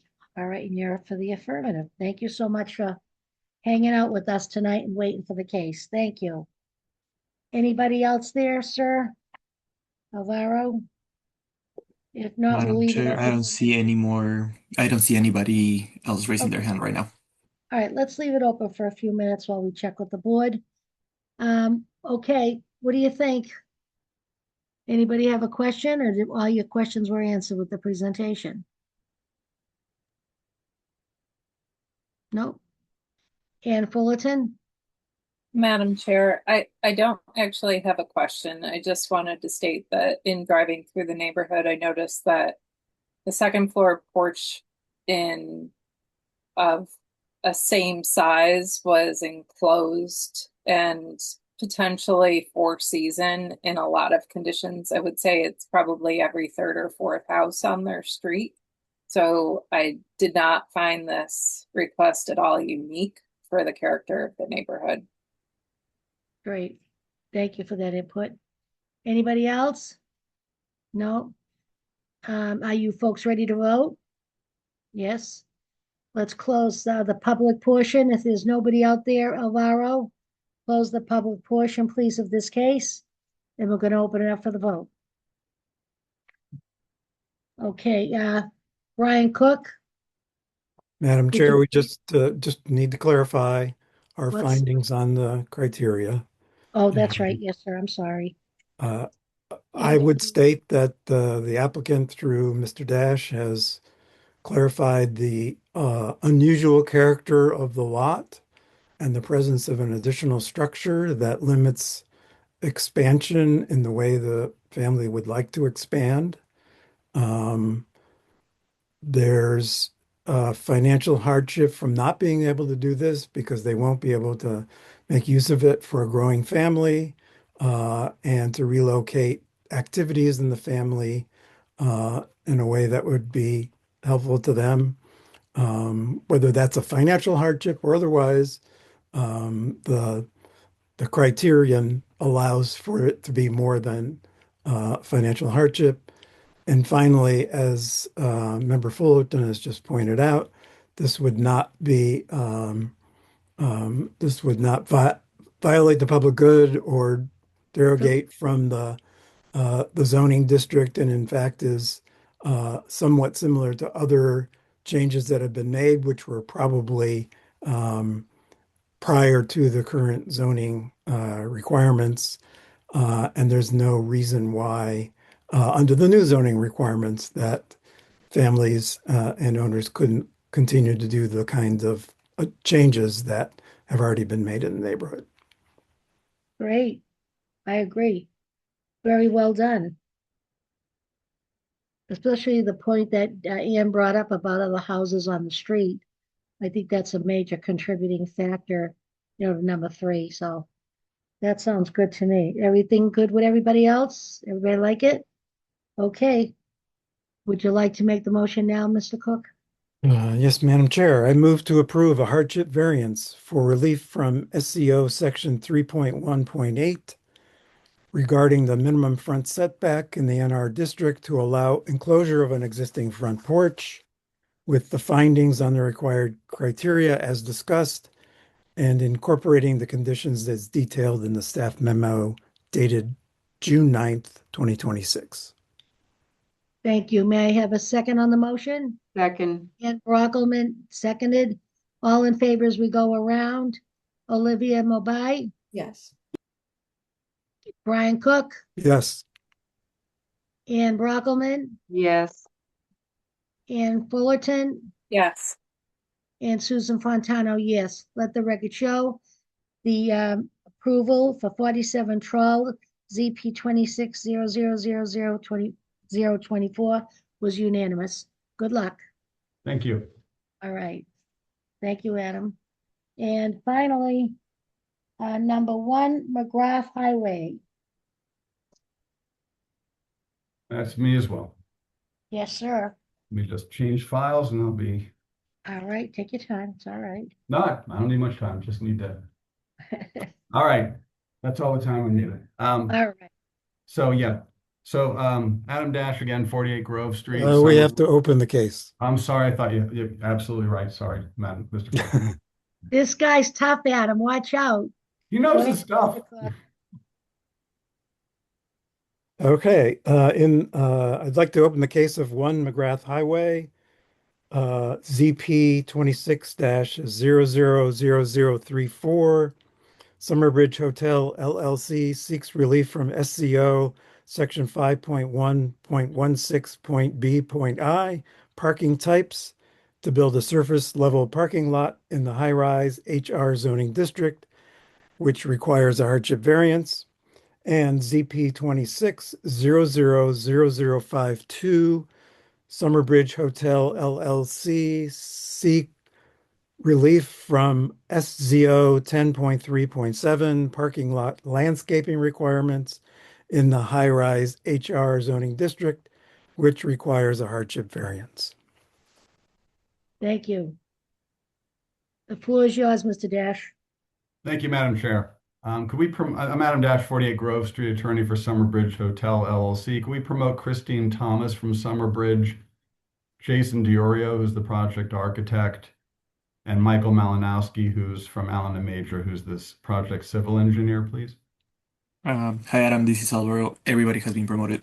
All right. Jason's going to be driving some slides. If you've given him the permission, Jason Diorio, if you can give him permission to do that, Yes. that'd be great. In the meantime, I'll give you a little history because I don't know that all of you have been, I know all of you have not been through the history of this project because we're returning to you for the hotel project at 1 McGrath Highway. This property is part in Somerville and part in Cambridge. So this is the hotel project was previously approved for this site in 2017, but stalled due to unforeseen environmental issues, which caused a redesign. In 2019, the ZBA again approved the revised hotel project with site plan review and variances under the old zoning ordinance. Then the zoning changed, COVID hit, and a lab building was proposed next door at 15 McGrath, a 9-story lab building, which got approved and was permitted right next door. So in 2023, sorry, it's a bit of a story, but in 2023, if we could go to the next slide, Jason. Yeah, so that's where it is. You can see that brick bottoms on the other side of the train tracks there. You can also see Twin City Shopping Plaza is across McGrath from the property we're talking about. It used to be a car wash and an industrial building. It's next to that squirrel nut factory. If you've been down the McGrath O'Brien, clearly. Next slide. That's a little more detail of the lovely nature of the site there. So that is the 1 McGrath property, also known in Cambridge as 263 Monsignor O'Brien Highway, but it's the same property. Next slide. And you can see there that blue is the 15 McGrath lab building property. So in 2023, both the Zoning Board of Appeals and the Planning Board, and I would note the Cambridge Board of Zoning Appeals, because this has to go through both cities, approved the hotel, and the Zoning Board granted a variance for front facade build out at that time, and the Planning Board gave site plan approval and 2 special permits. That approval envisioned a joint driveway and shared parking between the lab building at the blue 15 McGrath and the hotel at 1 McGrath. Okay, then the 50 McGrath lab project started digging a pit that filled up with water. Can you go to the next page, Jason? Yeah, well, this is giving you a little more. This is what the site 1 McGrath looks like. You go to the next page. Yeah, so you can see there on the right, that's the current status of the 15 McGrath lab building, which is what they call the Save More Liquors Memorial Pool in the newspaper, because that's where the Save More Liquors used to be. That 15 McGrath, so we were going to go jointly with them with the driveway and the parking and everything, and then they dug a hole and stopped. So now Summerbridge cannot build our building next to the pit because it's a pit now, it's not a building, and we can't shore anything there with a project at 15 McGrath that may not happen. So the timing between the 2 projects is no longer aligned. So now Summerbridge Hotel is proposing a separate driveway located on the Cambridge side of the property in a different size hotel, pulling it away from this pit in the ground while still allowing space, and we'll get into this later, for a ramp that's going to go on our property, like a bike and pedestrian ramp that'll go from McGrath up to the bike path and the green line area up behind our property at the top of a large retaining wall. We'll show you this. So relief is needed from the planning board for this as well, which is taking this up tomorrow night. We need a major revision of our prior site plan approval for the prior hotel that was approved in 2023. We need a special permit to establish the hotel use again because the old one expired. And we need a special permit for formula business use for the hotel as well. But that's not what we're here for from you tonight. Tonight, we're here for you because we need 2 hardship variances to allow surface parking at the site and for parking lot landscaping, which we'll describe. As with the prior approvals, we also need zoning relief in Cambridge, but we'll get there. You go to the next slide, Jason. Yeah. So this is across the street. There's Twin City Plaza. That's what you're looking at. And go to the next slide. This is just for context. You can see the property is surrounded by commercial structures, most of which are also formula businesses, because that's pretty much almost everything at Twin City Plaza with McDonald's and Star Market and all that stuff. And go to the next slide. There's also another hotel there on the Cambridge side, on the next side, across the street. And there's the gas station. So this is the context of where we are. This is not, obviously, we're heavily like a residential area or anything like that. The next slide. Yeah, and this is more of what's going on around there. Fairfield Inns that's there nearby. Can you go to the next slide? Okay, this is the building we're proposing. I'm going to have Jason Diorio talk about the elevations and this floor plan briefly, and then have Michael Malinowski, our engineer, talk about the site and the landscaping issues. And then I want to go back and talk about the variance criteria. Jason. Perfect. Thank you, Attorney Dash. So I just on the screen now is a rendering of the proposed building. So we're currently proposing as you'll see on the signage, the Moxie Hotel. It's a 145 key hotel. 95 of those keys are located within the Somerville city limits. 62,646 square feet total, with 14,508 square feet in Somerville. As you'll see, the design is primarily metal panel. There's horizontal and vertical corrugated panel, as well as this wood look accent panel that goes between the windows, and also sort of this monument on the front of the building as well. Curved facade on this side, and then main entry is over here. I'm not sure if you can see my mouse as it moves. I apologize if you can or can't. Okay. So the main entry is located here, as Attorney Dash alluded to. So this is the main drive aisle here on this side, which has been moved from the opposite side of the building due to construction constraints with the paused lab building beside us. So just showing, this is just showing a few black and white elevations similar to what we just looked at, but it may be hard to see on the screen, but you see a red line going through both of these elevations. On the bottom elevation, the left-hand side is what's proposed in Somerville. The right-hand side is in Cambridge, and I'll show this in plan in just a moment. And then on the top, the right-hand side is in Somerville. The left-hand side is in Cambridge here. So this is just showing the overall height of the building, 6-story building. Guest rooms are on floors 2 through 6. Lobby and amenities will be on the first floor. Not fully designed at this point, but I will show a plan again in just a moment of what that will look like. This is just the other 2 elevations of the building. So both of these elevations are completely in Somerville. So we have the rear elevation and the rear elevation is on the bottom of the screen, and this is the elevation on the top of the screen here that you would see coming down Monsignor O'Brien, McGrath Highway towards Monsignor O'Brien Highway, heading from Somerville into Cambridge. This is the overall first floor plan. So just for context, 15 McGrath is to our left-hand side of the screen here, and the McGrath Highway, Monsignor O'Brien Highway, is on the front of the building. This zigzag line that goes through the middle of the site is the municipality line. So to the left is Somerville of that line, and to the right is Cambridge. So everything is just color coded to show those two differences. So the green here that you see is the lobby that would be located within Somerville, and this pink peach color is lobby in Cambridge. So amenities on the first floor, basic hotel amenities, not fully laid out yet, but this is just given a context of what that looks like.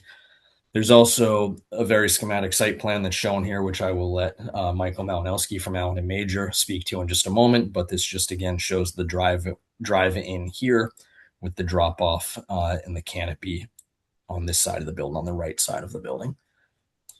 Just moving up to the upper floors. This is just an overlay that shows again the site plan, the schematic site plan below, and then the guest rooms that span over. So as noted before, again, all the guest rooms are on 2 through 6. 95 of those rooms are located within the city limits of Somerville.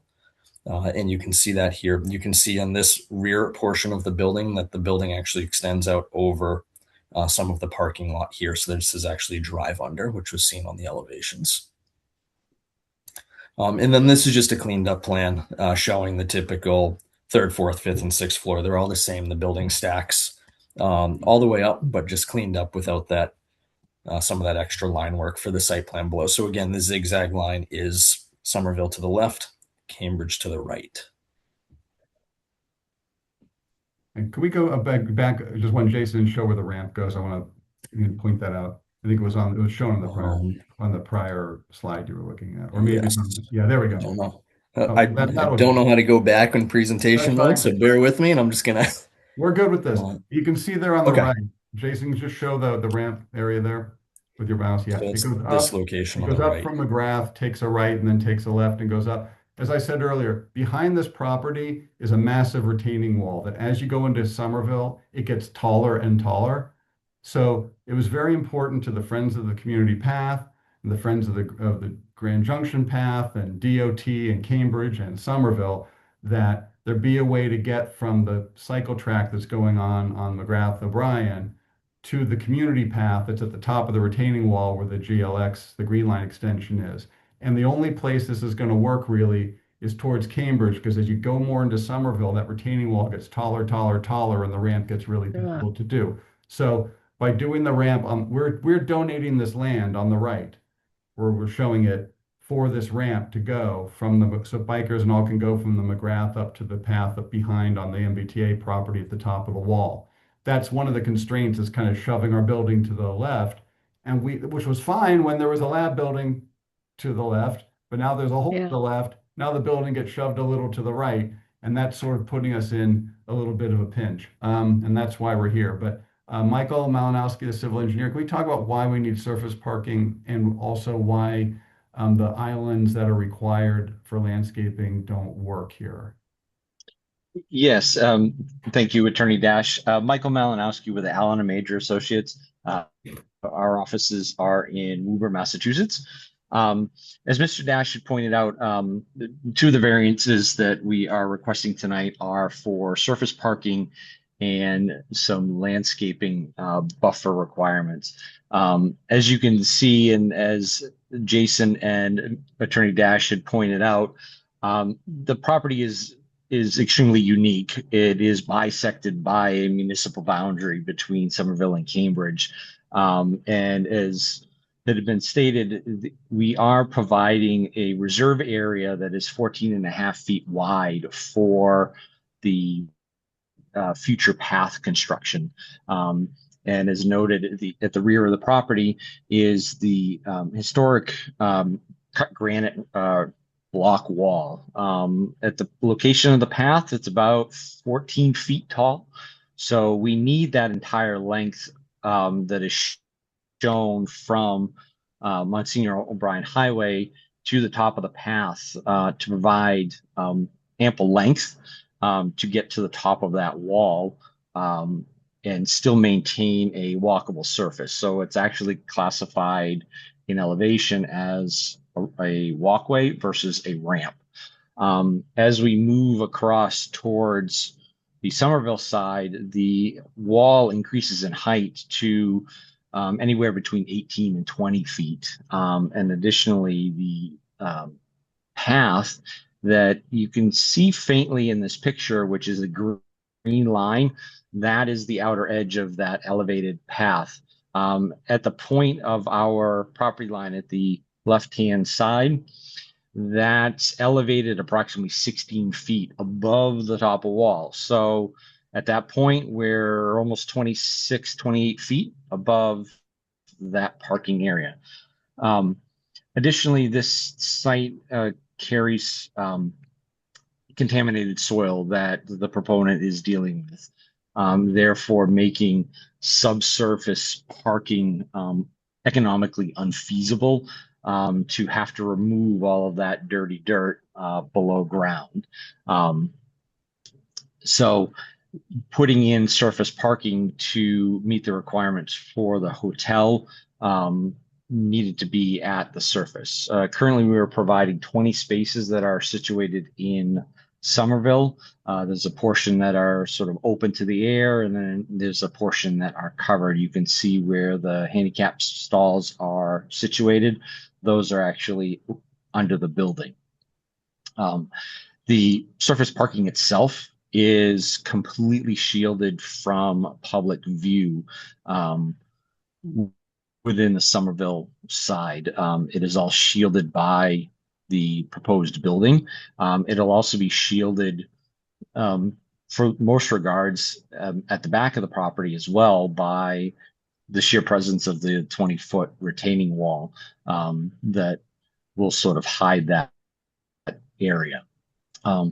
As Adam Dash had indicated, with the path, it sort of precludes the shifting of the building to sort of modify any of the parking space at the rear of the property. Jason, if you want to advance, you can sort of get through the landscape so you can sort of see where that is.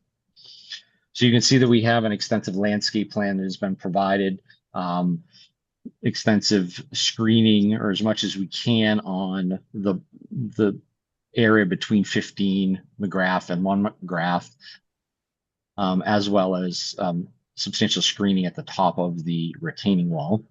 If you want to advance to the next picture, Jason. That is our green score. We meet the green score requirement with the current landscaping that we provide, so we do not have any relief there. Next slide, please, Jason. And then this sort of shows the context of the second variance, which is sort of twofold relative to landscape buffers. The first one is at the leftmost side of the screen. You can see that the requirement is for an 8-foot wide landscape buffer. And currently we show a little over 3.5 feet.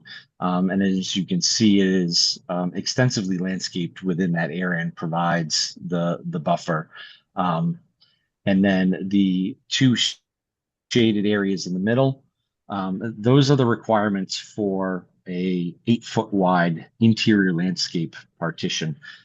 Based on the current zoning requirements, the city of Somerville has restrictions on the number of spaces required are allowed in a row before a full 8-foot wide landscape island is provided.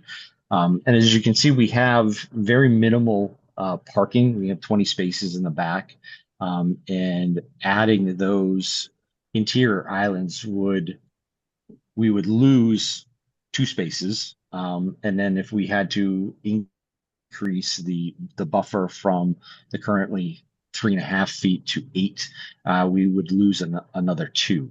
So that would be a total loss of 4 spaces in the already minimal parking that is provided for the hotel.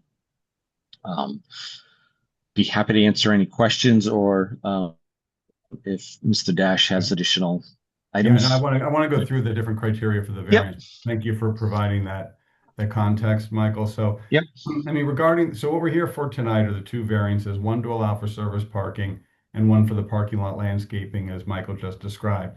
There's special circumstances, which are being the property being, can you maybe put it back up, Jason, just to show the site plan?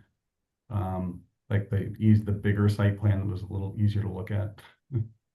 But the property is certainly of an unusual and unique shape, we go back maybe a few to like one of the earlier slides when you were presenting that had just the site plan, because those were a little hard to see.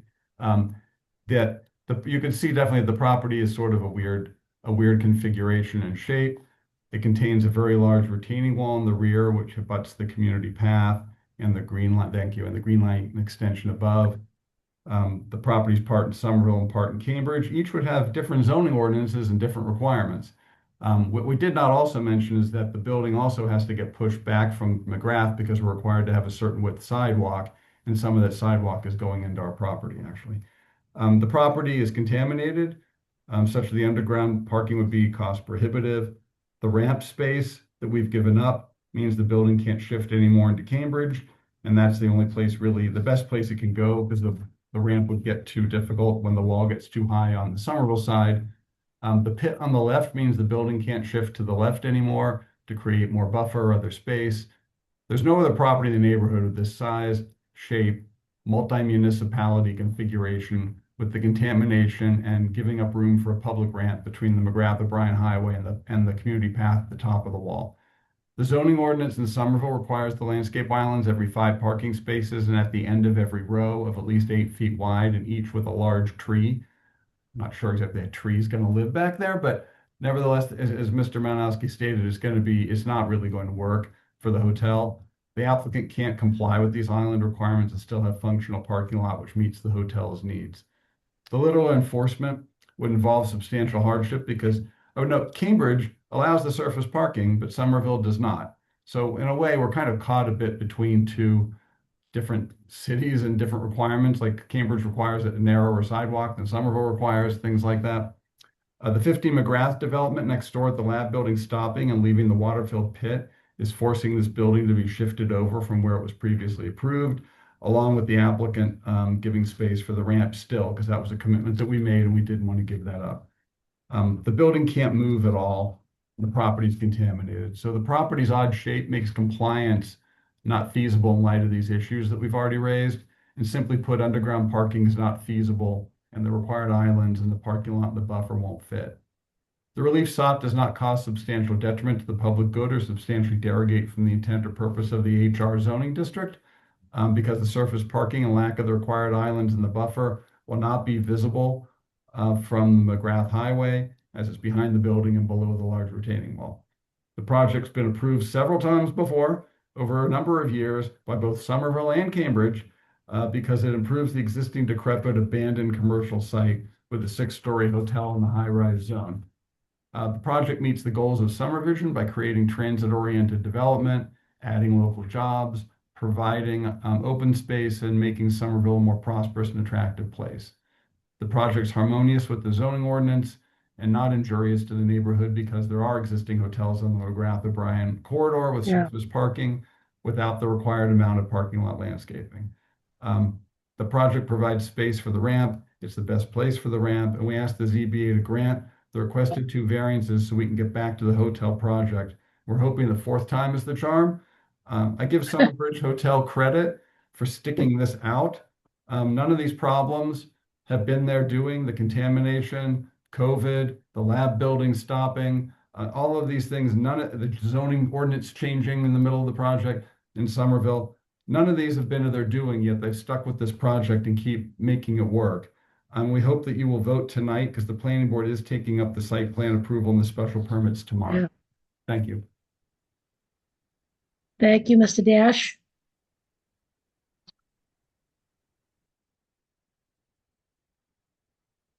Can we have our board back, please? Our screen. Thank you.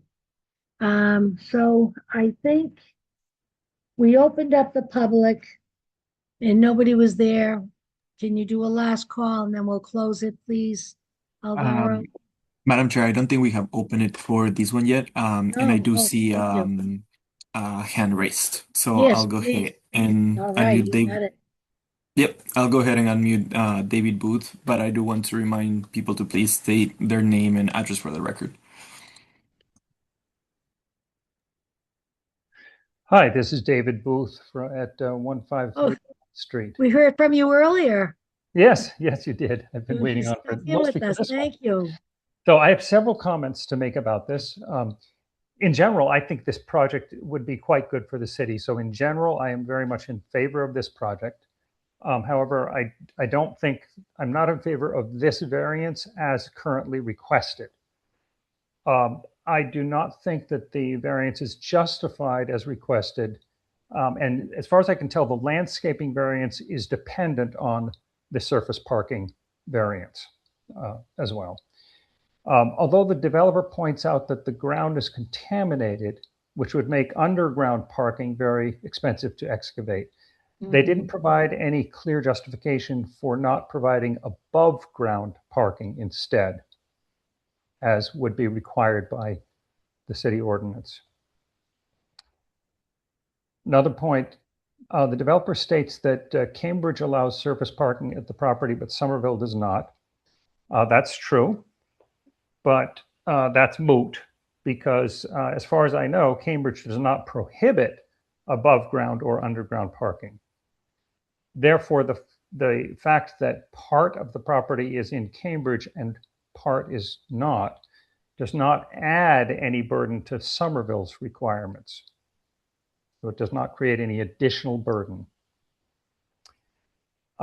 Next point, I would say if the zoning board does decide to grant a parking variance for this, I believe it should only be with conditions that mitigate the non-compliance. Two ideas I would suggest for conditions. One would be to require the parking area to be covered either with some kind of green growing roof or at least reflective or solar panels. And the second suggestion for a condition would be to require additional landscaping greenery, perhaps more large trees. I don't know exactly what or how that would be. And my final comment is that the developer states that the relief will not cause substantial detriment to the public good because the unique configuration of the building means that the surface parking would not be visible from McGrath Highway.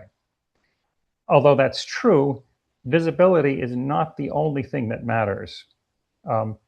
Heat absorbing and CO2 absorbing greenery matter also.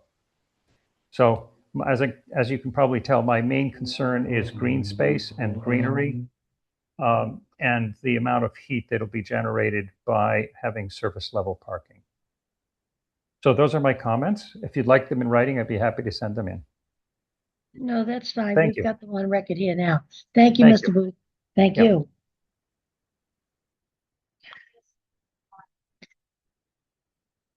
Alvaro, is that it?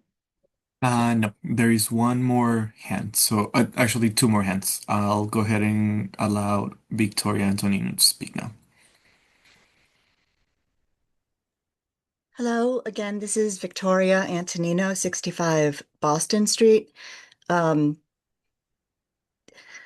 It is unfortunate that the adjacent property was not able or is still in the wings because of our, the lab market that I think is deflated. And I oppose granting this variance. We worked hard in the zoning, really hard, to get rid of surface parking because it's a waste of a land use. And we are a highly paved city. I think it's like 70%, which, makes you sad when you think about it. But this particular area with McGrath Highway, with the Twin City Plaza, it is a hot area. And a surface parking lot, they're not going to do, or it's not my impression that they are going to do a pervious pavers, green sort of parking lot. It's going to be asphalt. And I don't know what the previous approval was, but I don't know if they were planning on doing or required to do underground parking. In the zoning, it's underground parking is required in certain overlay districts. But if they did get approved for underground parking, they obviously knew going in that this was going to be a contaminated site if it had a gas station on there before. So if for any hardship that it's going to be costly to go underground and and to have any underground parking, like that's disingenuous because you knew going in. You had to have known going in. So I also, no waivers for, we need every single square footage that is required in zoning for landscaping to be that, to be landscaped. Again, we're in a hot city that needs as much greenery and as fewer, least amount of surface parking. Ideally, it's underground parking. I don't support this variance. And I hope that Summer Bridge Hotel can figure out something different and continue to build, but just not with these variances. Thank you. Thank you. And there is one more hand raise, allowing the member of the public to speak now.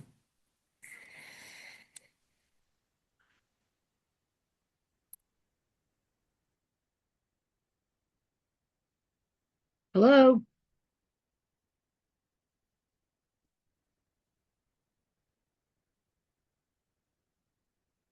Hello?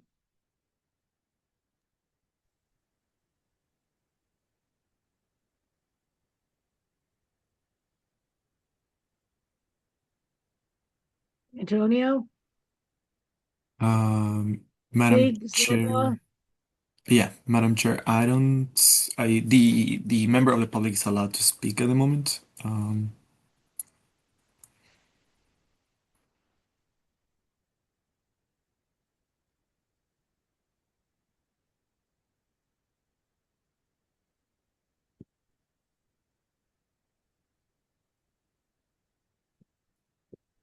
Madam Chair, if you want to start the discussion, and then I can try to re-allow the person to speak Okay. after the And let's discussion on not the board. forget, I'm sorry I didn't remind you of this earlier. It's supposed to be a 2-minute limit on the speaking. So we'll let it go for the next and last person, but maybe we can do that. I won't close it yet. So how are we doing, everybody? Anybody have some Sorry, I'm questions? sorry I was muted, Madam Chair. Could I please just address what, so I think there's a misunderstanding from Ms. Antonino just stated that Mhm. the green scores met for this project. When we were approved before, we were doing shared parking with the lab building next door because when the lab was busy, the hotel was less busy, and the hotel being busy at nights and weekends, the lab was less busy. So we were mostly parking valet in their garage. We weren't Yeah, proposing underground parking before. We've never been proposing underground parking because we can't do it. The lot is entirely paved now. We're doing a small parking area, a good chunk of which, as you saw, is under the building, actually. So I'm not exactly sure what the heat issue is here because it's covered. Um, the green score is met. We have a very robust MMP with mobility about shuttle bus and the parking area being unbundled and open to the public and that sort of thing. There'll be the food service in their restaurant open to the public as well. But the one thing to keep in mind is because of all these changes, the building, the hotel had to get smaller, and we're still giving that ramp. There's just not the money in the project to do things that we wanted to do before when we could build, because before the hotel was much larger yeah, that we could approve before. We had to downsize this hotel and move it because the lab building stopped and we still wanted to give the ramp. If we didn't do the ramp, I guess we could do some other things, but that's not what we want. That's not what the public wanted. So I just want to make it clear that no one's being disingenuous here. We're really kind of squeezed here. And honestly, I'm kind of shocked the Summerbridge Hotel has been spending 9 years banging on this thing and we've gotten approved 3 times. And we just keep getting whacked by things. But the project really fundamentally hasn't changed. It was always going to be somewhat like this, except just the parking was going to be in the lab building, and now we can't do that because there's no lab building to park in. So we're doing the best that we can. We moved the driveway from the Somerville side over to the Cambridge side because we had to, because of the pit in the ground. So it's not a matter of the landscaping not complying. The landscaping does comply. It's just that the islands in the parking lot don't fit to allow us to have the parking that we do. Ms. Thomas can probably explain the operation of the hotel better than I can. Chris? And this is Michael from Allen Major.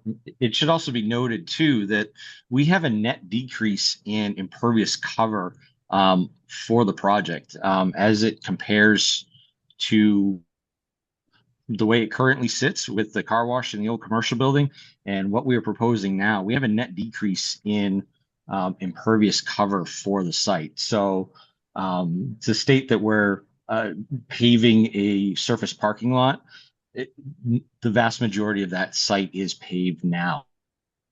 It also currently does not have any drainage per se on that property. All of that water that's hits the ground currently simply flows into the municipal system.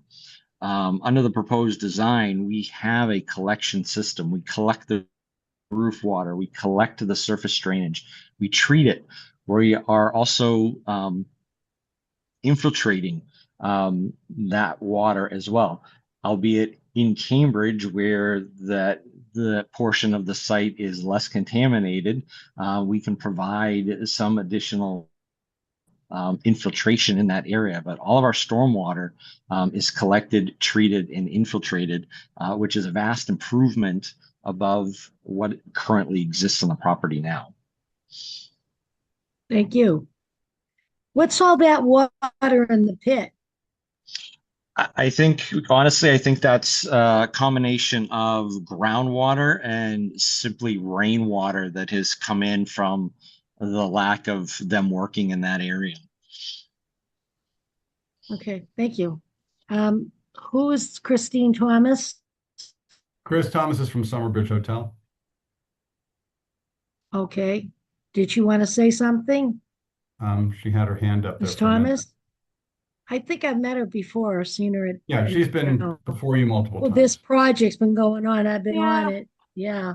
I don't know how to show my There face. she is. It's Okay. bad. Well, I just wanted to give you a minute or two if you wanted to say something. Yeah. I don't want you left out in the lurch. So not only is there contamination, there's a high water table because the old Miller River used to run through there. So it's not a suitable thing. And the other part that I thought that is worth mentioning is that because we've become smaller, two things. We're giving 10% of our land to create this path. And now we're being squeezed down in size. So we're losing 27% of the long-term value of the project. And so you just have we're doing the best we can to bring something that is lively, inviting, open to the public, that attracts a group of customers that are youth oriented, they're backpack people, they're not load the car in because they're fairly modest size rooms, but highly activated space, and it appeals to 20-somethings, 30-somethings, as opposed to people that are bringing their station wagon. But we still need a certain amount of parking, and this was the solution. Great. Well, thank you very much for weighing in. I appreciate it. Well, I appreciate being heard. Okay, have a good night. You too. Okay. So now we're up to the board here. You folks have some questions for Adam or the hotel people or Josh? Ann Fullerton? Thank you, Madam Chair. I appreciate the fact that the hotel group has stuck to it, and I appreciate the fact that they are committed to the connector ramp to the bike path. I think that is, if we're looking at priorities, that is a huge community priority. I also appreciate the fact that they meet their green score and the clarification on that. In theory, I don't have a problem with the limited amount of surface parking proposed. It's fairly small lot compared to what they could be asking for, frankly, for 150 keys. What would make me really, what would make it really easy for me to feel good about the loss of additional plantings and green space is if there was a commitment to apply the same square footage of lost island and green space to either permeable pavers in select areas or to additional landscaping, maybe along the bike path, someplace where we could find sort of betterment of the site in a way that those parking islands typically meet. But in general, I'm in support of this project. Thank you. Do I see any other hands? No? Ma'am. Yes, Ann Brockelman? So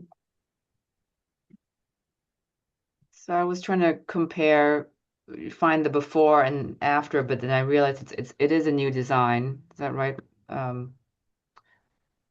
Mr. Dash? So it looks like the intent is still to maximize parking. Was there a target number, and did you have to reduce your parking number from before when you parked next door? Was that unlimited versus how many spots you have now? I'm just trying to understand the compromise. Yeah. Michael, do you remember what the numbers were before? Or Chris? Because the hotel was 120 rooms, then it was 135, then it was 199, and it just keeps changing because of all the factors that I've said, so it's hard to keep track of it all. But Yeah, unfortunately, Adam, guest? I don't have that readily available with me. Parking per guest or parking per room, whatever your metric is, because your room's reduced as well, right? yeah, the rooms are reduced from the last version, yes. This is the amount of parking that Chris felt we could do. And there's, like I said, there's a robust MMP that requires all sorts of other, the blue bike station and the passes and the shuttle bus and all the other things that we're doing as part of our agreement with mobility. And then there's a development covenant with the city to do the path and provide the neat public easement there, as well as the widened sidewalk on our property. So there's been a lot of agreements with the city to do this project because they want this project. And I think you've seen economic development I don't know if you saw that they're supported the project as well, and that we are trying to keep it alive when you've seen the lab building die next door and things just keep dying around there, that we're trying to not die here. And there's really not a lot of give on this as Chris described. But I don't know, Chris, if you have we've jammed this parking down, I think, as far as we possibly could for a hotel of this scale. I think, as Ms. Fullerton stated, there was it's not a lot of parking for a 145 key hotel. And then looking at the landscape plan, the tall retaining wall, it looks like it's terraced. If you want to put that up again. It's a very tall planter, is that what it is? It's not terraced. Giant planter. It is a giant planter. The wall is it's a cut granite vertical wall. So it's not terraced, but at the top of the wall, there is an area that is within the project limits that you can see there. It's inaccessible by most standards. It's actually set level with the MBTA area that's in the back. The area just behind that is the access drive for the MBTA vehicles to enter there and sort of get under the elevated path that goes to their maintenance shed. So you're really experiencing this green looking down, right? When at street level, correct, you're seeing a 12-foot tall retaining wall. I mean, I guess you could. Well, it's from the street. You wouldn't even see. You don't even see the wall from the street because it's fully blocked by the building. You will see all of those plantings from the pedestrian path that's elevated. So that the path as it sort of sweeps behind the project. Jason, if you go to the illustrated plan, actually you can see it there. So the sweeping path that's up in the back there, that's there. See where the note says it remove all invasive species? Yeah. Yeah. That's about 14 feet in the air. So that area actually will look down on that green space. Are you on the bridge part of that? Yeah, so that's a bridge. It starts elevating just at where Jason's hand is shown right now. That's where it starts to climb upwards. So by the time it gets to the end of our project, it's about 16, 18 feet in the air. Mm-hmm. So it will look down on all of that landscaping. And then the round, are those trees or? Yes, yep. So there's a mix of trees and shrubs in there to meet the green score along with perennials in that area. So there's two very different public experiences around the hotel, one along the highway, which is very urban, with the expanded sidewalk. You don't really see much, but then I would say the important public side or facade is this horizontal planting area for pedestrians and bikers to look down onto, right? Correct. I think you should do your best there. I hope there's depth of soil and it's just not ends up being low scrubby. Honestly, that right at that portion, that's the cleanest portion of the entire site, Yeah. is atop the wall. So we have a robust planting bed that is going in there to support all of those plantings. Okay. No further questions. Thank you. Thank you, Ann. Okay. Anybody else? No? Okay. Are you ready to vote tonight? Yeah. Madam Chair, this is Alvaro. I just want to point out that there's a member of the public that had their hand raised. Okay. Thank you. Bring them in. Okay. Put 'em on. It was me, Christine Thomas, and Yes. I was going to comment about the fact that the community path that is on our property starts off with a short stretch of built-up wall material, but then it goes to raised, and so nothing's being built under the ramp right now. Do you know what I mean? It's not paved. It's open space there in many sections along that way. So it's another opportunity, albeit in Cambridge, but it's another opportunity for plantings. Great. Oh, good idea. Thank you. Madam Chair, no, there is actually one hand from the member of the public. Ah. Yeah. Beautiful. So I'll Okay. go ahead and allow her to speak. Good evening. Jacqueline Pelletieri. Yes, I'm Jacqueline Pelletieri. I live at 31 Mansfield Street in Somerville. And I wanted to thank everyone for this presentation. Very helpful to understand kind of the parameters and the issues that you're facing. I would, however, like to oppose this variance. I think it's very important that the bar for moving away from our zoning is not, it's better than what's there now. It is a dilapidated commercial area now. Yes, we understand that, but the zoning was chosen for a reason, and the importance of trees, especially in an urban hot area like that neighborhood, in cooling temperatures, in mitigating stormwater, cannot be overstated, and filtering the air and all of that good stuff. So yes, I would just like to voice that I oppose opening the surface parking, and if that is granted, I oppose the variance for the landscaping. Thank you. Thank you. And do we have anybody else? Alvaro?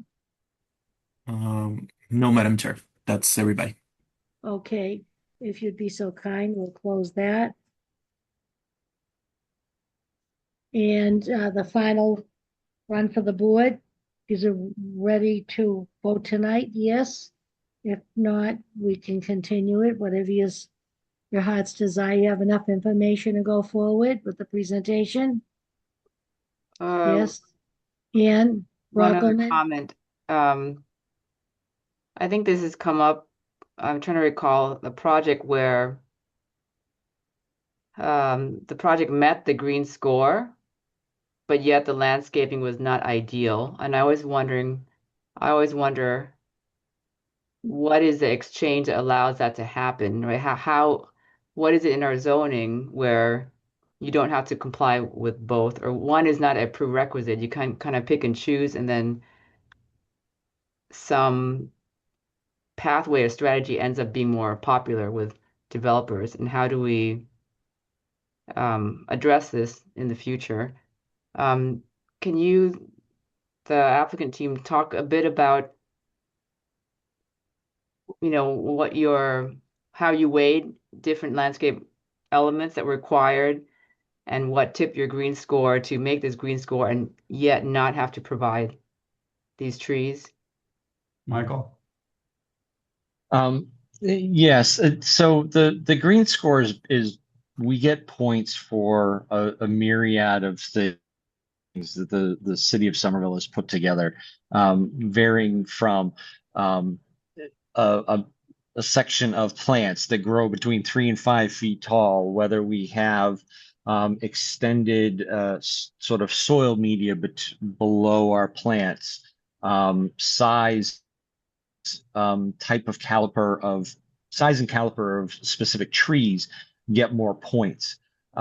So there's things that we can do to meet that score in a smaller footprint, which we have shown to do by adding additional trees in a smaller sort of footprint.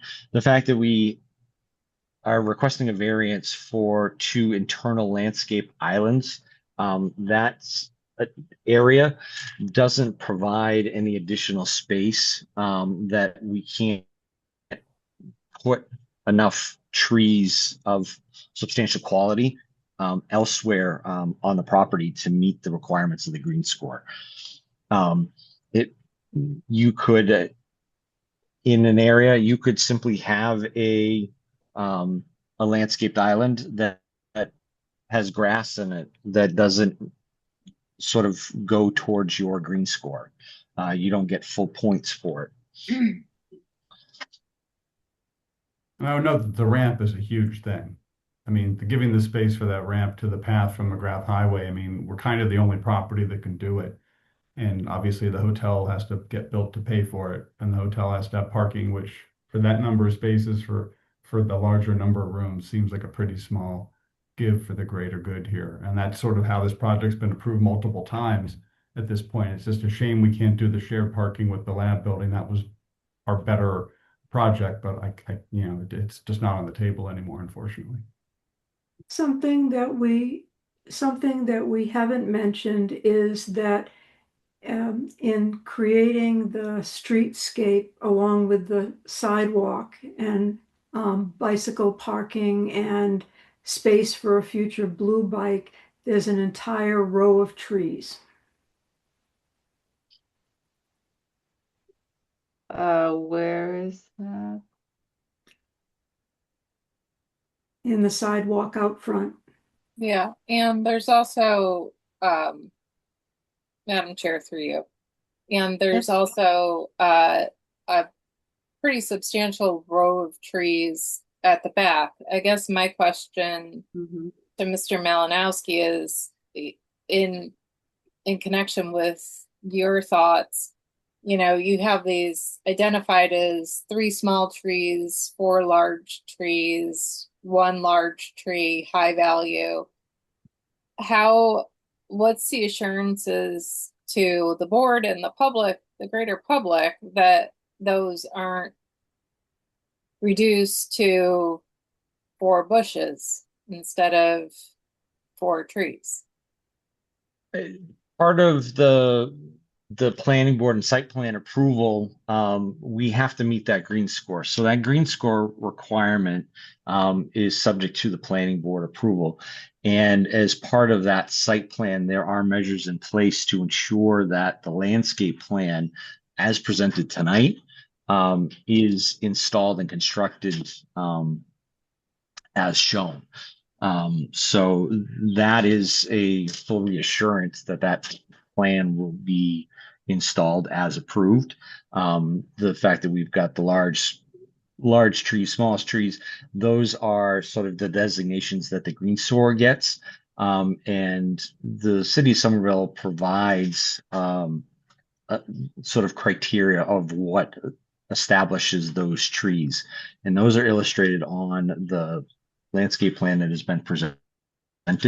That is the same landscape plan that will be presented and has been submitted to the planning board for their approval. And under their site plan rules, there are assurances at the city level that the plans as presented are constructed in accordance with those approvals. Yeah, I was just going to say that the planning board tomorrow night, hopefully, they're going to hear and they're going to see and eventually vote on these plans. And when those plans are voted on, those are the plans. We're not going to get a building permit for other plans. It's going to be those plans.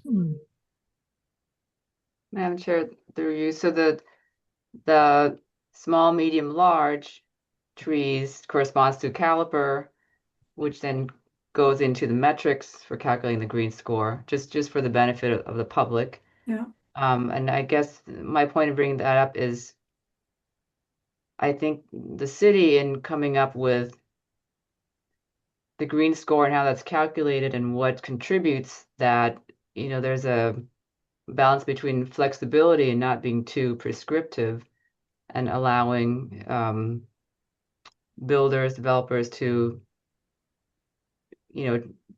choose how they would meet the green score. And that may or may not look like what we envision is green. But I mean, to me, that's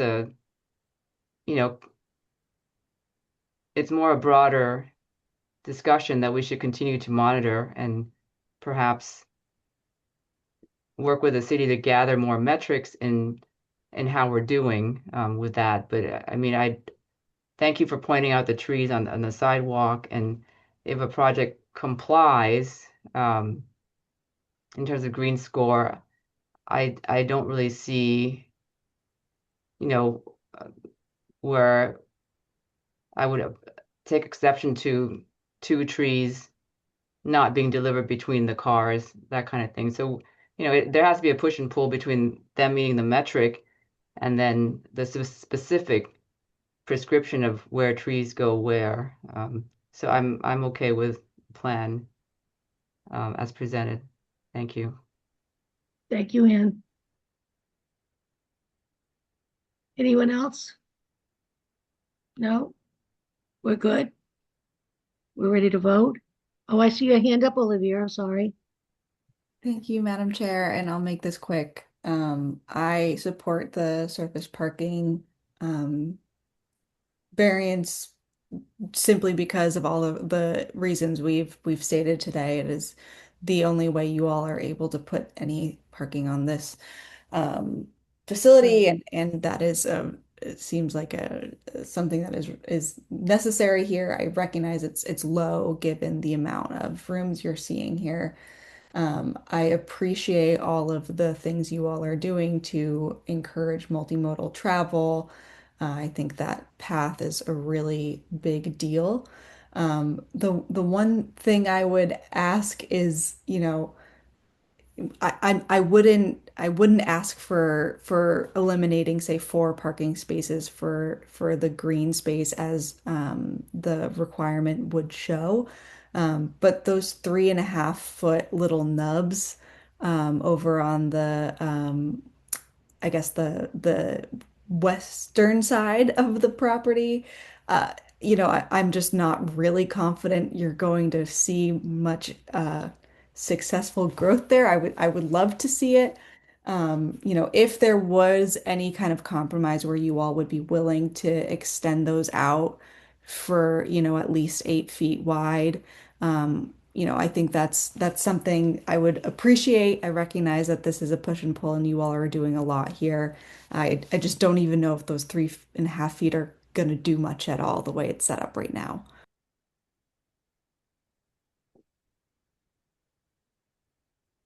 Any comment? No. Madam Chair, for you, Olivia, are you talking about looking at the landscape plan, where the two large trees are located on sort of the upper left-hand side of the plan, or some other location? Correct. Essentially like at the end of the parking stall. Yeah.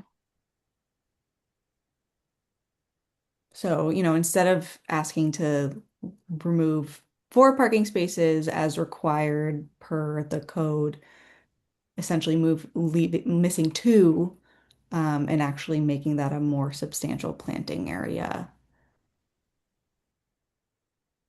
Uh, all right. I guess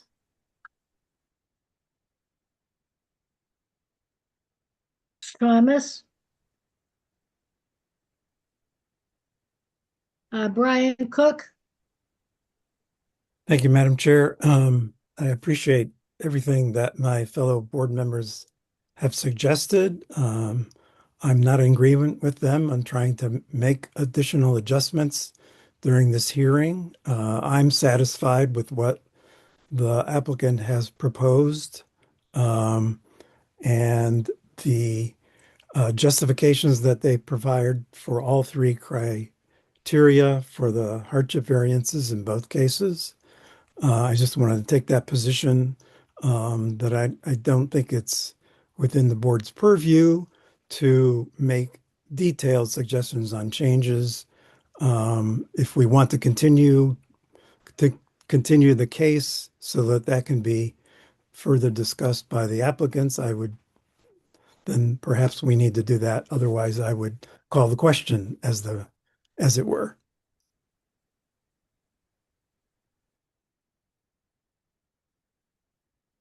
I'm happy with what I see. I understand, the give and takes and what happens.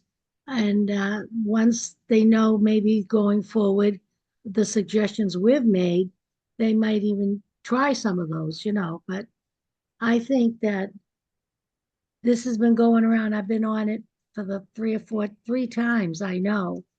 And we really need something over there. And that's getting to be an active spot with the T station and the bikes. So I ride along that way a lot. There's little restaurants and stuff opening up under the T. So I think the area is starting to come alive. And I'd like to see it go. I'm big on the green. You guys know that. But I think there's plenty of green. And like you said, if they stick with a better quality, uh, it'll last. They got to know what they're doing with the winters and stuff, the evergreens, the perennials. Forget annuals. They're a waste of money and time for a facility like this. You got to go with perennials and bushes and stuff like that. So I'm ready to vote. Anybody else ready to vote? Olivia, your hand's up again? I just would like to say that I am ready to vote. And Okay. my question was not a requirement, it was more curiosity. Okay, thank you. I'm ready. You're ready. Brian's ready. The two Anns, are you ready? Ann Fullerton is. Ann Brockelman is. As they say, Brian, go for it. Okay. And I think we have enough in the record with regard to the criteria that we don't Yeah. need to specify anything more. Right. So in the case of 1 McGrath Highway, first hardship variance ZP 26000034. I move to approve a hardship variance for relief from SZO section 5.1 .16.b.I regarding parking types to allow a surface level parking lot in the HR district with the findings on the required criteria as discussed and incorporating the conditions as detailed in the staff memo dated June 11th, 2026. May I have a second? Second. Seconded by Olivia Mobai. All in favor as we go around, say aye or nay. Ann Brockelman, Aye. Ann Fullerton, Aye. Olivia Mobai, Aye. aye. Brian Cook, Aye. and Susan Fontana, aye. Let the record show all five members voted in the affirmative to approve the ZP 26000034, 1 McGrath Highway. Next, Brian. ZP 26000052. I move to approve a hardship variance for relief from SZO Section 10.3.7 regarding parking lot landscaping requirements in the HR district with the findings on the required criteria as discussed and incorporating the conditions as detailed in the staff memo dated June 11th, 2026. Second, please. Second. Seconded by Ann Brockelman. All in favor as we go around, aye or yay or nay. Ann Brockelman, Yes. Ann Fullerton, Yes. Olivia Mobai, Yes. Brian Cook, Yes. Susan Fontano, yes. Let the record show all five voting members voted the affirmative. That's 1 McGrath Highway, ZP 26000052. Thank you, guys. Thank you, Adam. Thank you, Madam Chair. Thank you, members of the board. I'm sorry for Thank you taking so very many much. hours of your time tonight. That's okay. It's all right. Thank We're all you. gonna go out partying now because today's Ian's last time. Ann I'm sorry to Fullerton's hear leaving that. us. I know, we are too. We are too. We wish you the best, Ian. Hope you're happy in your new home with your family and come by and visit us anytime. You're more than welcome. I'll be It's in been the public comments. Oh, no. I want more than 2 minutes. Yeah, really. So our next meeting is July 15th, is it? Is it the 15th? Yes, that is correct, Madam Chair. No sleeping back there. Okay, so the 15th is our next meeting. Any other business other than our crybaby goodbyes for Ian? No, No. no, okay. And then may I have a motion to adjourn? I move to adjourn the June 17th, 2026 meeting of the Somerville Zoning Board of Appeals. Thank you, Brian. Second. Seconded. That's it. All in favor, aye. Ann Fullerton, Aye. Olivia, Aye. Ann Brockelman, Brian Cook, Aye. and Susan Fontano, aye. Bye, guys. Good Bye. was tonight. This was a long one tonight. Thank you all. I'm tired. Thank you. Thank you, Thank Alvaro. you. You were I'll wonderful. miss you all. Go ahead, Ian. What do you want to say, hon? I'm sorry. Oh, I'll miss you all. I won't miss all the cases, but I'll definitely miss the people. All right. That's okay. That's okay. Alvaro, good job. Josh Mannion, thanks for sticking up with us all night. No problem. All right, you guys. Yeah. See you the next time around. Bye-bye. Thank you all. Have a good night. Good night. Okay.